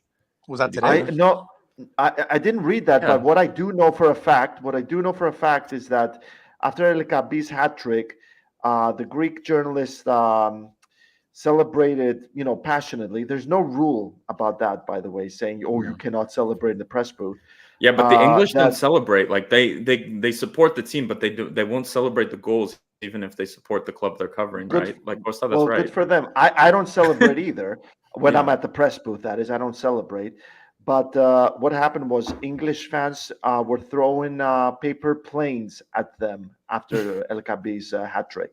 That's what Where did you read that, Labrov? That's very I interesting. saw it on Twitter that like they were threatening to kick Street them put it out up. and kick them out. Who put it That's out? not even a rule. That's not even a rule. I don't know. I saw we had supporters in the home end as well who were getting kicked out. Like I know Dimitris. Yeah, we had supporters in the home end who were getting kicked out, and Dimitris from our podcast was in the home end, and he didn't celebrate any of the goals. He was like sitting there like, shit, like we can do it still, just like pretending, be like, Yeah. fuck, we can do it, guys. Like, come on, Aston Villa. He was like in the home end. It's so funny because I was texting our chat. I went to Hagia Sophia to see Ike Antwerp because I just love football, so I love going to the games. And like Ike was eating the goals, and I was like, fuck, man, like damn, like pretending to be upset so like no one suspects you. But so I've been there before, but anyway, just craziness. And I think also we have someone else in the live, so Go for it, boys. I've taken up enough time. Nice chatting with you, Thank you, boys. Dimitri. Keep it up. If you So ever great come to to meet you, Toronto, Dimitri. please give me a shout. All right. Thank Well, you, And if you come to Dimitri. Greece, give us a shout as well. Dimitri, so great to meet you. Nice Have a meeting you great too, night, boys. my friend. You Enjoy too, boys. You too, boys. That's Ciao, good ciao. stuff. Thank you. Before we go to the next guest, guys, we've been live close to an hour and a half. Hit that like button if you haven't done so already. If you're joining for the first time, if you haven't subscribed, hit the bell, get notifications every time we go live. I think there'll be a vlog dropping next week. Hopefully, Costa's able to get some coverage from the game, historic game at the Karaiskaki next week. Thank you for all the love and appreciation. And I think we've got here's Dimitris, man. Dimitris was like, this. he was just like, shit, like, damn, we'll get them on the next counter attack. Like it's so weird when you're like in the stadium rooting for a different team and you're like in the home end, you're just like, darn it, you're trying to be upset so people don't suspect you. So I understand. I want to address that. Sorry, I do want to address that. Εγώ σου καλά ήθελα να δω ποιοι είναι αυτοί. Can I just say something? Like, I understand why Tsoukalas, Seraptopoulos, and some others are more popular. But what I really love about this podcast is that we have some really good fans. We have normal people. We have intelligent people. We have pure people, pure Olympiacos fans. We don't need trolls to make us famous. We don't need people calling in and cursing at us and calling us names and coming up with elaborate pranks. All we need is pure Olympiacos fans, and that's the secret of our success. Yes, it's only 4,000 subscribers compared to, Don't worry, I don't know, Raptopoulos is 10,000. Δεν με ενδιαφέρει. Εγώ και πάλι θα το πω αυτό το πράγμα, ότι I'm very happy with the fans that we have, and Labro, Ari, Costa, Peter, if you're watching this, chapeau. You're part of this Guys. too, Costa, man. You're part of it too, Costa. Much smaller than you guys. Just I'm thinking back also, now that we're thinking back, and I've drank a large glass of wine. Like when I started this podcast with Hari and Peter, and we fucking went out versus Wolves, man, and Bobby Alain took him down and the El Arabi offside goal. And it was just like, I don't know. Some of you need to listen back to episode 1 of Gate 7 International. And we just sounded like such idiots, like just 3 morons in COVID, like, oh, but would you bring Holebas back? Like, he seems good, like stupid shit we were talking about. And like, it just means so much that there's like 700 people here listening to us talk about Olympiacos. And like, don't undersell it, man.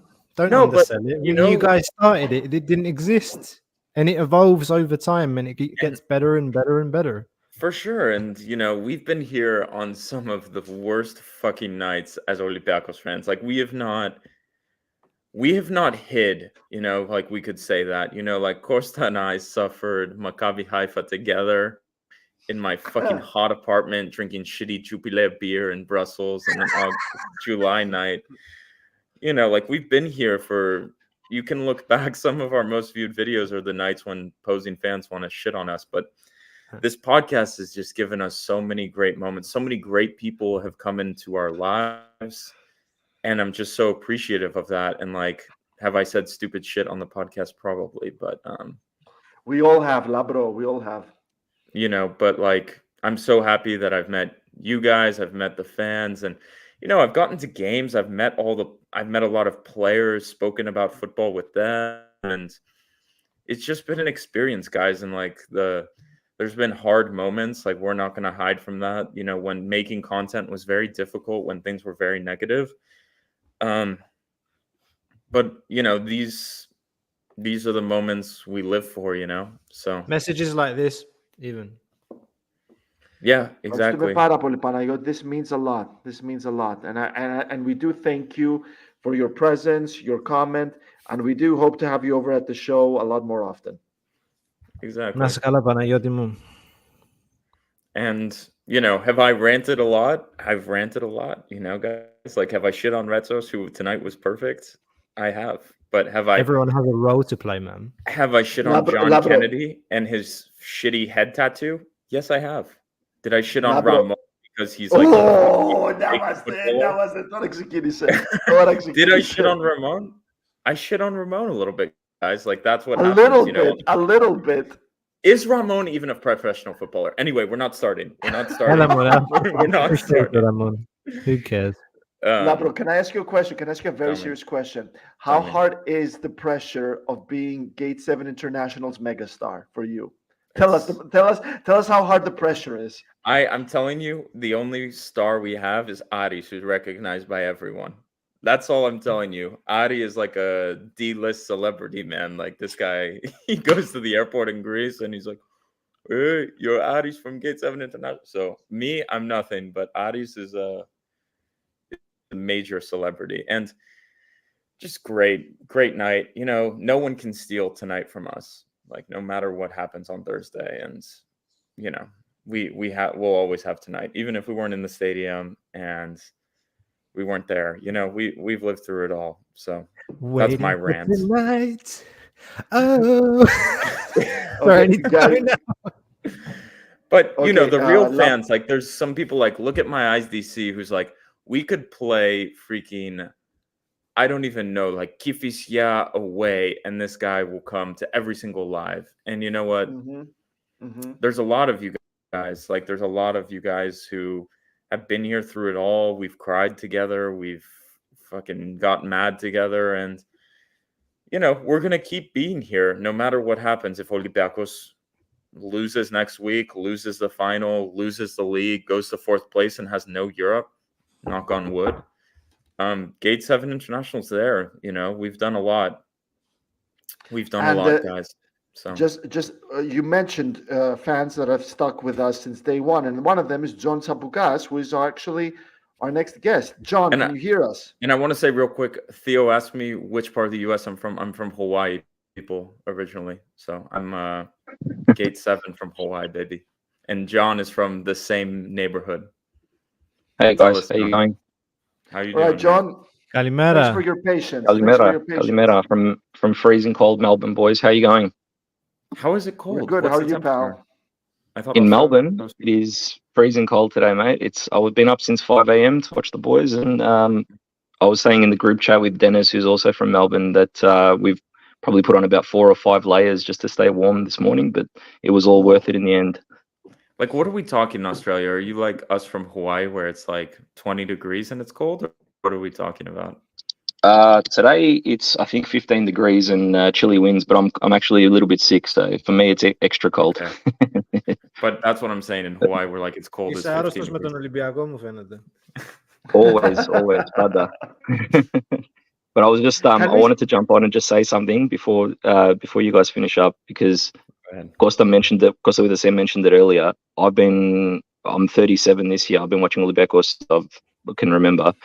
I think tonight's the first night that everything that could have gone our way went our way.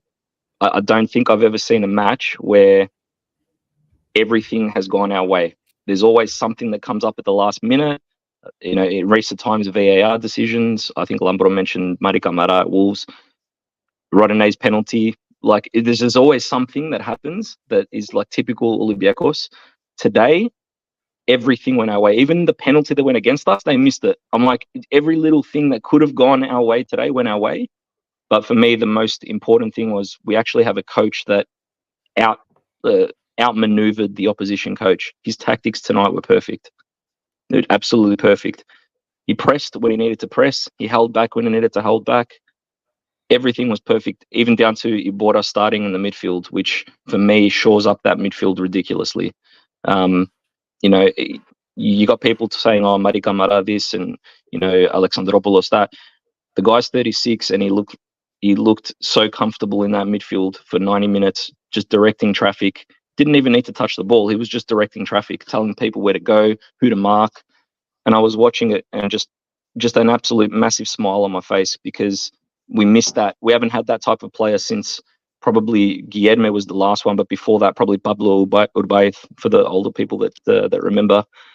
That was the type of player. Didn't need to touch the ball 100 times, but he directed traffic in the midfield. So, yeah, for me, tonight's tactics were spot on. I don't want to get too ahead of ourselves for next week, but I was just laughing before I joined in here. Before I was just on the Aston Villa podcast, the lives, and they're going absolutely bonkers, complaining, whinging about the refs, and it's just hilarious to see the fallout on the English side.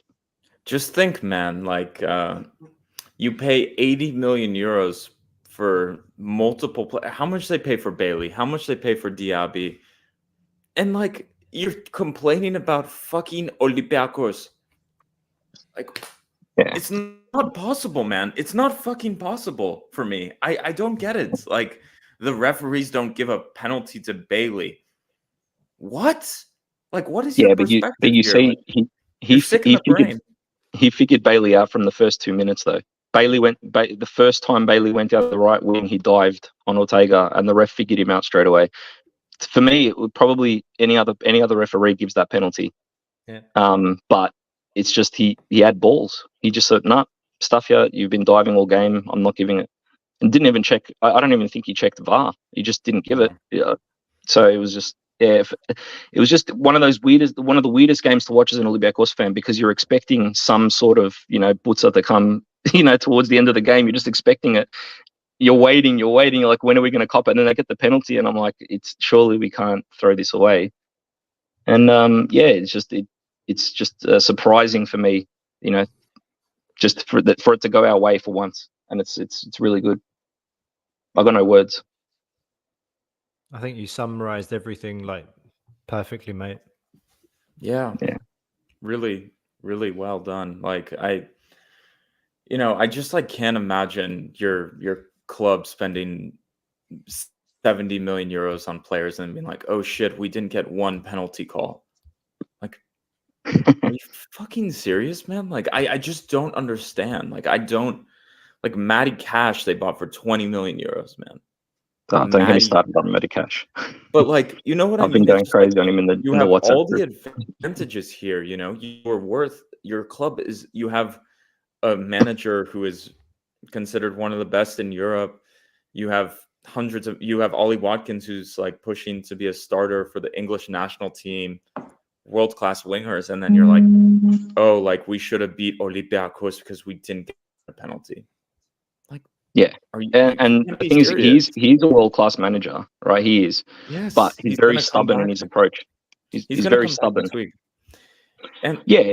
Yeah, he's just very stubborn though. So that's the difference between the two managers, right? He's extremely stubborn. Mandilibar's very fluent and very flexible. So he saw that at some point later on in the first half, the press wasn't working. He sat back. Same in the second half. After we got the third goal, even though we pushed to get the fourth, he recognised that the momentum had shifted and he changed the approach. Whereas I didn't think Aston Villa, especially in the first half, they were very toothless.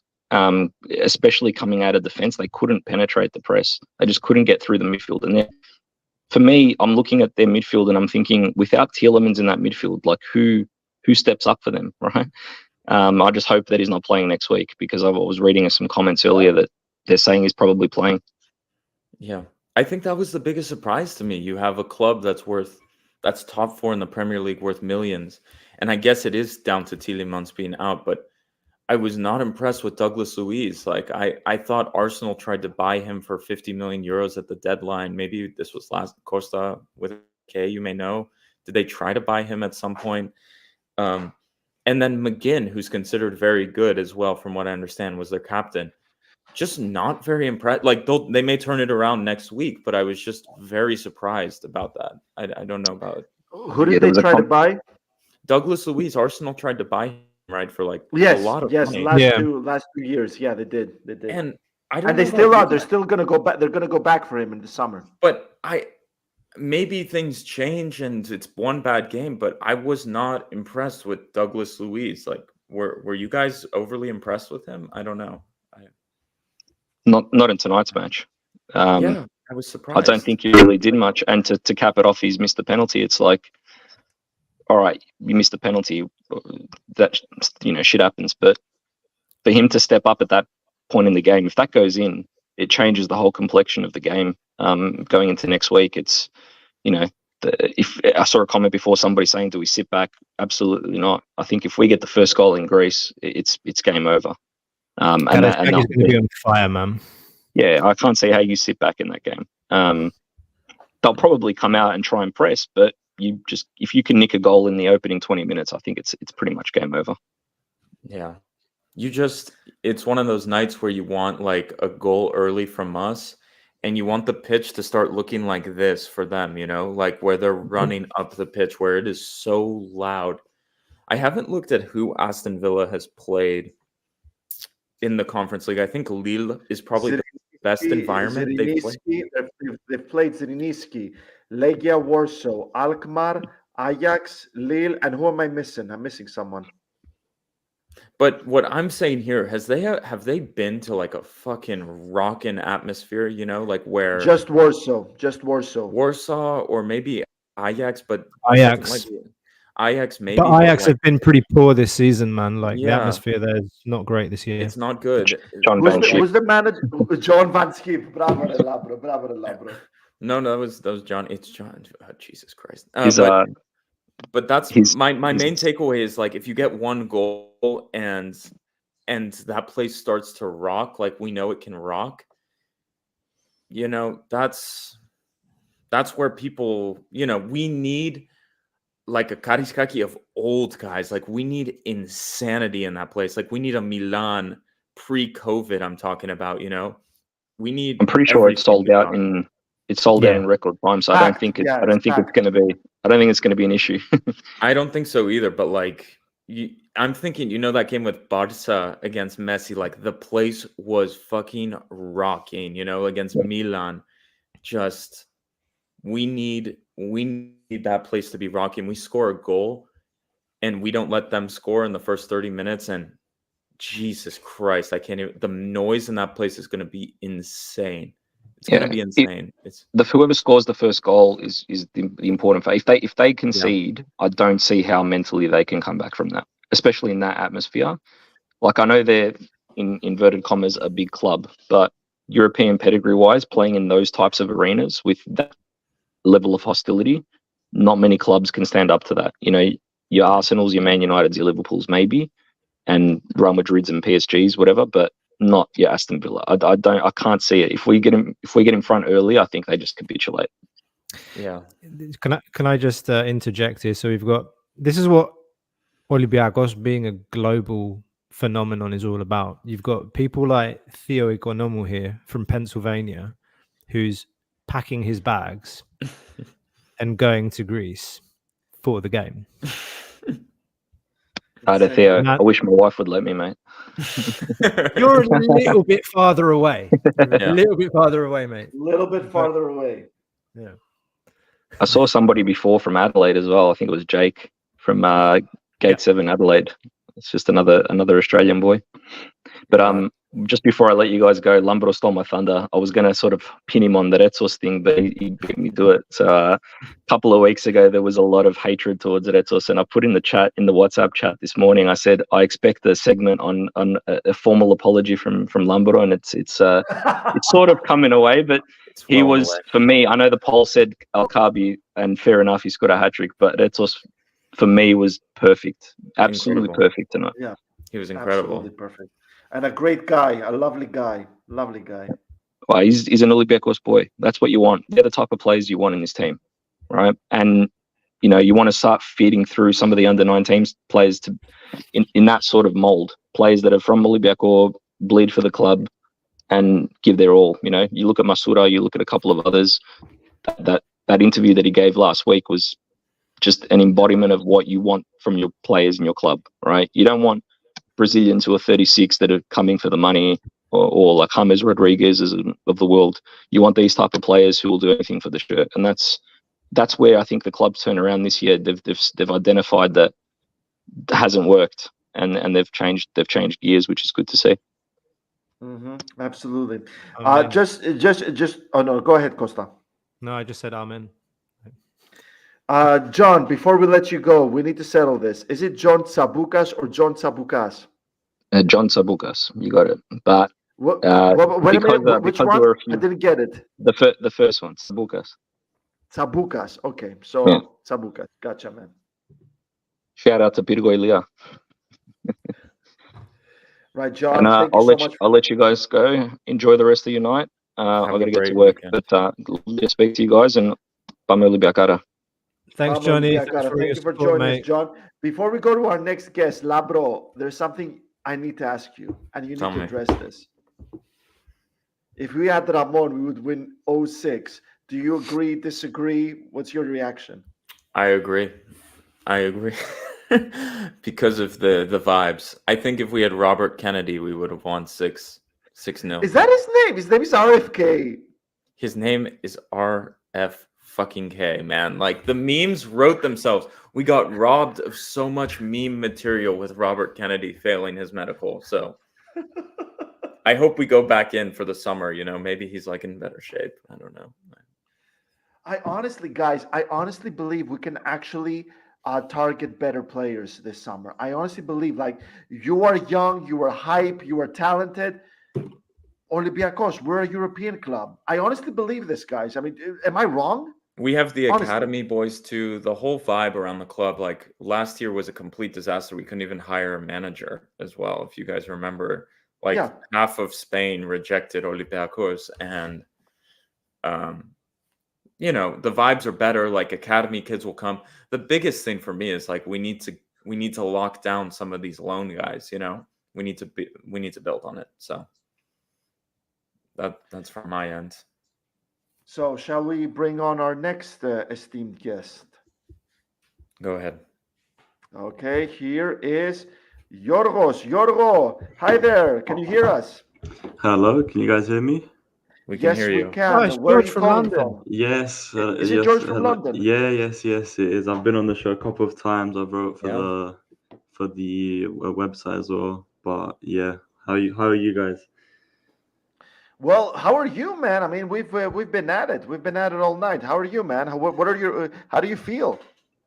First of all, I just want to say I am so happy to finally be on a happy call, because every other time I've been on, you guys will remember it's just been, they've just been bad nights, and it's just, I don't know what happened when Mendeleev came in, but it's after the game, I just thought about it, and I was like, how? I mean, you just said we couldn't find a manager in the summer. We couldn't. I mean, we couldn't find it. What's it called? The manager in January. Let alone we went for Carvalho or whatever his name was, and it's just it's crazy, man. I mean, what's happened in the last 3 months? I mean, I feel like I'm dreaming. I was texting my friends, you know, I don't want to wake up. I don't understand how this is real, that we're 90 minutes away with a 2-goal advantage from a European final. Absolutely, man. So I gotta ask you, man. You know, it has been insane. It has been a long road to those kind of European nights. It took a lot out of it. How do you feel about the fact that a Greek team with a Greek budget is managing to be so consistent in Europe, in Europe's elite competitions? Well, you're right, Costa. I mean, I'm just thinking about the whole journey. I'm thinking of, you know, the summer qualifiers where, you know, I was in Greece watching the game with my granddad, who's an Olympiacos fan, when Alexandropoulos scored, and you know, it felt special. It felt special, and I also, you know, something that's I've said a couple of times on the show as well, that brings me happiness is when I see Greek players and Greek talent do so well, and especially where we've got with, you know, with Retos today, who, by the way, oh my God, I mean, I said it on Twitter. It was incredible, and I think Costa with the C, you've talked about this before, where there's still a player in him, but it's just his mental, where sometimes, you know, when something goes wrong, he just drops entirely. And anyways, hopefully that doesn't happen for the rest of the season. He was excellent today, but yeah, as you said, Costa with the K, that it's so refreshing to see how far we've come, you know, with a Greek team. I mean, we have our core is Greek. I mean, looking at the league, we've got the most Greek players, and with the recruitment that we've done, as you said, we haven't been hiring, you know, 35-year-old Brazilians who just want to come get a few more quid and just call it a day. And it's just, yeah, it's been amazing, man. It's whatever happens now, I'm so proud. So, okay, let me ask you then, Yorgo. What if we finish fourth and Aris win the cup, and we obviously don't win the conference? Honestly, well, it will suck. Why are you bringing that bad energy? Yeah, Costa? that's what I'm saying. That's what I'm saying. Come on, man. Like, we're one 90 night. minutes No, away. I feel like this is a very interesting question because we are facing 3 derbies ahead of us. We are facing the 4th best team in the Premier League. We are facing PAOK, whom we have won twice in a row, and I do wonder if we can do it thrice in a row against the best manager in Greece. And we haven't beaten AEK or Panathinaikos this season. Not tonight, and you also, Not tonight. We Έλα can τώρα, talk about it next εντάξει, week. τώρα χέστε με, εντάξει, εντάξει. Not. Έλα, χαϊδεύω, okay, χαϊδεύω αυτάκια απόψε, Okay, fine. Ask, Whatever. Dax, τι να πούμε, ρε Whatever. φίλε, That's okay. it. Look, right. Costa. It doesn't look, at this point, the amount of happiness I've gained in these couple of last games, the comeback against Maccabi, the Fener, everything, yeah. The comeback against Fener. It's like, exactly. At this point, I can't think of anything negative. Honestly, let's just get through this month, see what happens come June 1st, or, you know, whenever the final's at, and then we'll see if we get there in the first place. Now, you know, the only thing my mind's on is Barca, obviously. Can't wait for Sunday. But obviously next Thursday, because it's still 90. We're still 90 minutes away. They're gonna be hungry. I mean, Tottenham lost tonight, so I think that's pretty much top 4 secured. So yes, they do play midweek, but I do feel they're gonna rest some players. So they're gonna come next Thursday. They're gonna come with fire and they're gonna play. So I think we need to kind of take a step back and still realize that there's still a match to be played. But yeah, I'm confident, and I feel like we've got, you know, one step in the final. 1 foot in the final, man. We've got to finish the job. I love the next confidence. week. I love the confidence. Thanks. Georgi, Go ahead, Costa. Anything else from you? I mean, boys, keep doing what you're doing. It's great. I mean, I'm just thinking of the summer nights of the qualifiers. You talked about the Ludogorets game. That was a memorable one. I remember just watching it, and it just looking how how far we've come, and it's just as a club, this community is great. I mean, I had a friend that got tickets for the game today. I was really jealous. He got it through the London club. And I told him, he was there with Arsenal. He was there tonight. I told him, I don't know how or where you're gonna find the money in the ticket. You need to be in the Karaiskaki on Thursday, and then we'll get you tickets for the final as well. Because I mean, I don't know what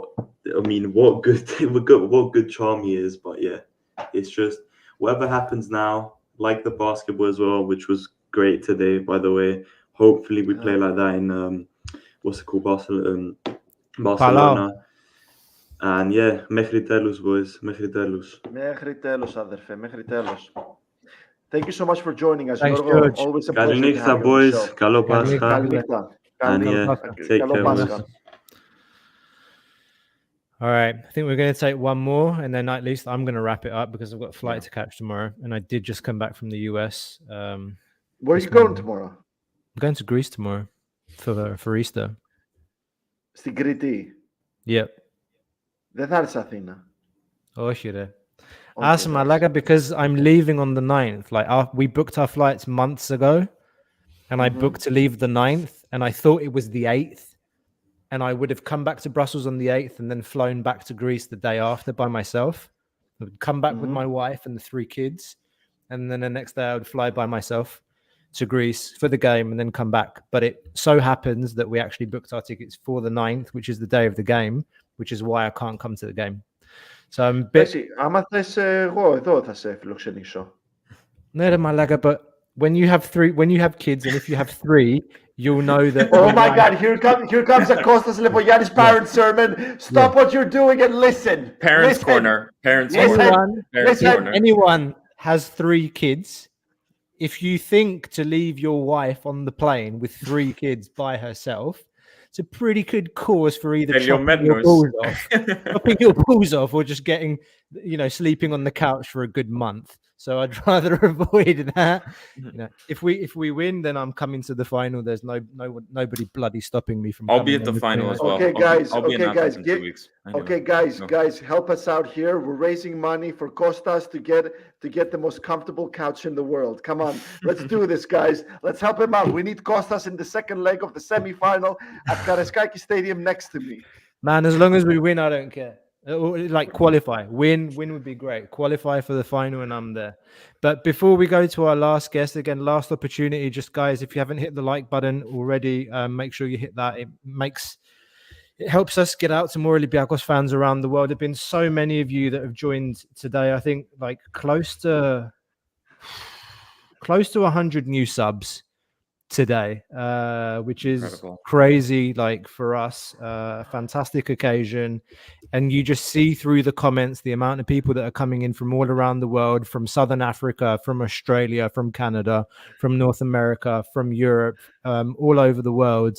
More likes, more engagement, more people, and that would be great if you do that as well. And also merch link down below.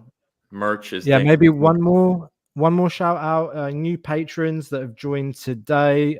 Dimitris Kyriazakos, I believe, who was on the show, and Aaron Walters as well. Thank you so much for joining our Patreon community. If anyone else wants to go and check that out, you can go to www.patreon.com/Gate7International. It's in the description below, so you can hit the link and go directly.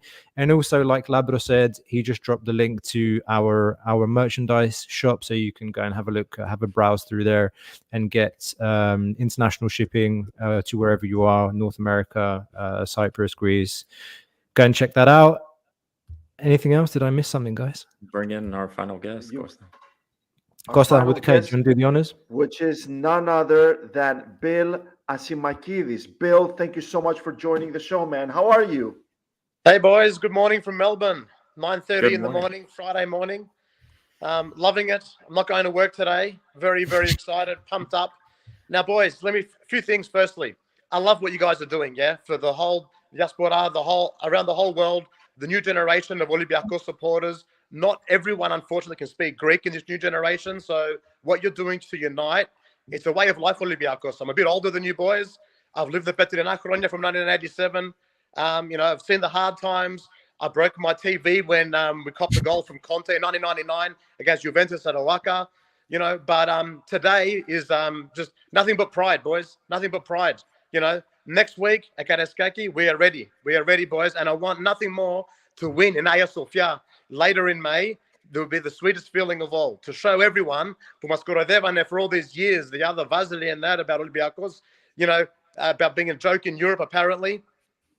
Good morning to you all. I love it. We're ready, boys. Ready as destiny. Can I just say this before? I mean, obviously, I'm jumping the gun, but like, if we do make it to the final, and that's a huge if still, I really refuse to underestimate Fiorentina and Breeze. I really refuse to underestimate them. They're good teams, mate. But you know what? We're on a mission here. It's destiny, believe me, mate. Playing in Athens, Hagia Sophia, there'll be nothing sweeter. Bruges are good. Yeah, we saw what they did against Balku are so-so. Fiorentina are good too. But there's something about this team. That now with Mendilibar, he's a tactician. He's very smart. He brought in Rebora today, which was a risky move. Brought out Jovetic, and he thought, you know what? Play strategically. And it worked. Kaabi, at the start of the year, I was uncertain about him. He's proven me wrong. 30 goals all up in the season and still going strong. And we've got depth. For me, my number one player is Pordense. I love Pordense. I know he's on loan. But someone mentioned earlier, these loan players, we need to retain quite a few of them, right? They are key going into next year. And we will be. Let's don't all get carried away. But the youth team showed as well, we are a force. We are a force. Make no mistake, right? And we are coming. We need to build upon this. And we will. And we will. Yeah, I think. Bill, no, go ahead. Can I go ahead? Yeah, with the youth team as well. It's weird how they both built on each other. You saw we beat Fener on penalties, and then Sina as well, the youth goalkeeper, was like, you could feel he had confidence almost from Tsolakis, from the penalties, and you can feel that like all the senior players watched those kids and saw them do that, and there's this feeling like maybe we can do this too. Something is being built here, and we haven't talked about it, but I think those kids have given so much fucking belief to the players, to the staff, to the club. Like we should not shy away from this and be scared. Like we are meant to be here and we can do this. And that was a huge achievement in the youth league. And I didn't see anyone scared on the pitch tonight. That in Europe, sometimes it looks like some players, the legs tremble a bit. We talked, Costa here spoke to Jose Jolevas a lot about that. Like some players' legs go shaky. And I don't think I saw, and a lot of times because I'll bring it back, I think Retsos, like the legs go shaky. He was like a rock in there. He didn't go in. He didn't commit any stupid foul. And everyone seemed committed. And, this youth league win, I don't think people are talking a lot about it. I think it shot a lot of belief into a lot of the players, the staff, that, you know what, Olympiacos can do it. We can do it. It's possible. It's possible. And, we showed a lot tonight. We showed adversity 2-2. Every Olympiacos team, in years would have capitulated at 2-2. Like, that's it. Let's pack up shop. We gave a good effort and we would have lost. And this team, I remember Retsos like putting the players together, like, come on. We can do it. We can do it. We can come back. And they did it. They showed so much. And you know what? This team feels, like you said, a little bit different. Like, of course, the job is not done. But the mentality that we did not give up, that we hit the identity, the pedigree, I mean, to me, it all changed after that Maccabi game. The fact that we lost 4-1, and as usual Greeks, we were talking about just go to Batska Topola and win, at least win, just to get, the blood flowing. And not only did we win, guys, like, I don't know.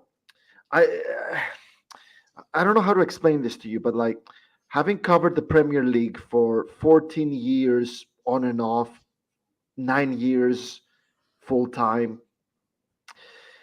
Watching those Premier League clubs going to Europe with a massive deficit and turning it around, that's become second nature to me. I'm not surprised. I wasn't surprised after Liverpool Barcelona back in 2019. I was not surprised at all, because that's how second nature this became for me. So when I saw Olympiacos doing that, and funnily enough, I was in London when that happened, I just knew that this is a new milestone. The bar has been raised dramatically. The jersey is much heavier right now. And that's what I've been trying to say throughout this entire show, that you've reached a new level as a club right now that you cannot afford to backtrack right now. You need to protect this with your entire life. This is gold. This is rich. This is everything right now. No matter what happens at Karaiskaki, next season, you need to honor what happened in this season in Europe, because what you did this season in Europe, this is the kind of thing only real European clubs do. Not lucky ones, not one-off, not flashes in the pan. European clubs do what you did this season. Boys, don't overlook the fact Aston Villa, mate, they're fourth in the EPL, right? They were a bit flat today, but they are fourth in the best league comp in the world. So to go in their home ground, to your point, to equalize 2-2 and then bounce back and score 2 more goals, a lot of character, boys. It's a lot of character and belief, right? And we keep going, right? Now, it'll be dangerous at Karaiskaki. We will be open. Ollie Watkins is a bloody good player. He's fast, he's quick, he's dangerous. And we've shown that we can concede a few goals at Karaiskaki too. We're vulnerable. For me, our weakest point, Ortega, a left back, he's just way too open. He needs to mark better, right? Every time I watch him play, I get nervous because we're always exposed out on the left. Yeah. But you know what, guys? Like I said, there's a certain sense of destiny about this. The ground is going to be bumping. It's going to be on fire next week with the supporters. I can't wait. I'll be watching here 5 o'clock in the morning. I don't miss a game. I may be in Melbourne. As in 2 o'clock, 3, 4, 5 in the morning. That kind of picnic. Even the basketball, I was up at 3 o'clock today to watch. It's a way of life, boys. From 1987, right? With my dad. From the radio we used to listen back in the day, Ana Metadosi, to now pay TV, a live TV, develop them all. Don't miss a game, and don't underestimate the branding of Olympiacos and how big we are internationally. We are a global brand. That's why I love what you boys are doing. You should be commended. Be proud, boys. Thank you, Bill. It means Thanks, so much. Bill. That's what it's all about, man. That's what it's all about. Stories like that. I mean, and we're nothing without fans like you, Bill. Exactly. Spread the love. Always. Keep going, boys. Have a good day, mate. Have a great weekend. Take care, Bill.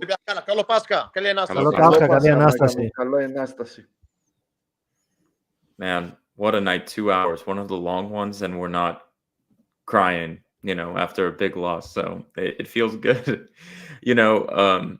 My girlfriend said to me a few months ago, she said, we started dating, Olympiacos has been really bad. And you guys always ran. You're always mad.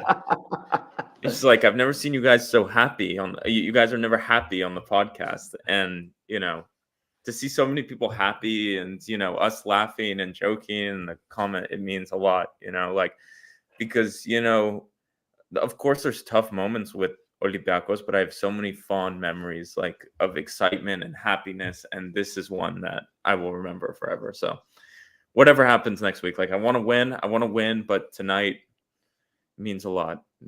I'm emotional again, but it means a lot to some of us. I don't know. That's my point of view. So that's all I got for tonight, but it means a lot. So shall we wrap it up then, guys? We can wrap it up. Do we do man of the match? Yeah, sure. Kaabi, A+, Mendy Libar. Actually, A, because I wanted subs at the end and I was freaking out, but there we go. That's it. Classic Labros. I love it. I wanted Alexandropoulos at the end because Chiquinho looked a little slow, but that's it. That's all I wanted. I love you, Labro. I love you. Never change. Go ahead, guys. Εντάξει, El Kaabi, hat trick. He is the Final Four's top scorer in the Europa Conference League, and he absolutely deserves it. A plus. I mean, guys, we beat the fourth best team in the Premier League, and they are a shoo-in to finish fourth. I cannot, Costa. I know I give you a lot of shit about Tottenham, and I do have a lot of fun doing it, but they're going to finish fourth. I'm sorry, but I've covered Tottenham's last two games. I see nothing there. It's going to be Villa who are going to finish fourth. It's incredible, you guys. This is an historic game. A plus for Midtjylland. I don't care if Tottenham finishes fourth or fifth, man. Probably better if we don't end up in the Champions League. But anyway, not here to talk about Tottenham. But if you look at the games, like they're not. I know Spurs lost today, but if you look at the fixture list, they still have to play Brighton. They have to play Liverpool, Aston Villa. Like it's not an easy walk in the park. They can't just like rotate and let Ollie Watkins rest for 90 minutes. I think Brighton is away even, Costa. I don't know, Costa with the K. Do you know? I was just looking. I think it is. I think it is away. Yeah, I think it is. It's not a joke, and Spurs has a game in hand as well, so it's not over for them. They can't just say, "Okay, we've clinched." So, yeah, they're not playing well, man. They were really bad against Arsenal and Chelsea. They were very poor. But anyway, it's still they can't complete. They haven't clinched, right? They still have to go out. Yeah, absolutely, absolutely. I'm just saying that it doesn't look good for them. And the biggest thing for me is like they go home tonight. They're upset, and they're not analyzing this game really. They're like, we got to get into Brighton. They played Brighton in 3 days. They have to turn the page and go to Brighton. They can't sit on this. That's true. For and them, I think it's the first time they're juggling that sort of thing. In a long time, I suppose. And when we talk about Olympiacos being a European club and we have done that for years, guys. Like, I remember Martins, Arsenal lost at home into PAOK away to Arsenal away. Like when people say like European pedigree, blah, blah, blah, like that is valuable experience, when you have to go Thursday to Sunday to Thursday to Sunday again, so it's going to be difficult for them. Like it's tough. Like this isn't a joke. So does that mean they're fucked on Thursday? Not at all, but it's a difficult stretch for them. So anyway. Well, we leave it at that. Yeah, on that note, my man of the match too, El Kaabi, easy. Manager A plus. What can you really say? I think we've said it all. Should have brought Jovetic on at the end, but yeah. One last thing, maybe, for those of you that are still with us, there is a giveaway going on our Instagram channel. So if you guys have checked out some of the merch, like Labra's wearing the hat, I'm wearing one of the t-shirts. There's plenty more you can check out at www.gate7international.com. You can go to our merch store and check it out.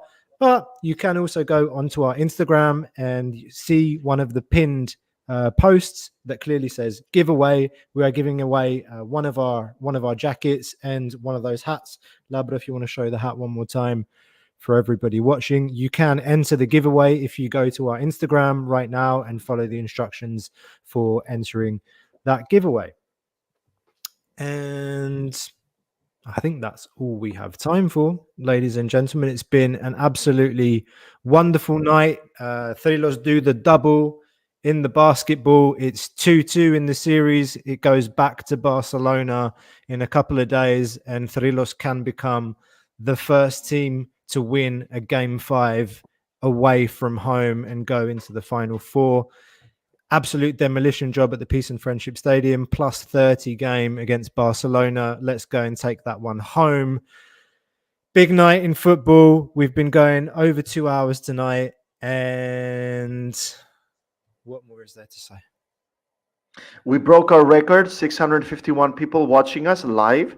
And I think we broke our record of longest show ever, 2 hours, maybe 9 minutes and 45 seconds. But I want to say, like Verveles says in his show, is Thrilos ise. We can do it. We can do it next week, people. Don't get scared. Γιατί έπρεπε να πεις το Verveles, θέλω να ξέρω. Olympiacos είμαστε. Like, we can do it. Fuck it. No scared. If we lose, we lose, but we're going to fucking fight next week, and we're going to give it our all. We're going to give it our all. Let's go. Let's go. We'll get where we are. Nothing to fear, guys. Enjoy the Easter weekend. Καλή Ανάσταση. Καλό Πάσχα να έχετε. Enjoy it with family, with friends, wherever you are around the world. Happy Easter to everybody. And We're Gate 7 International, by the fans, for the fans. See you next time.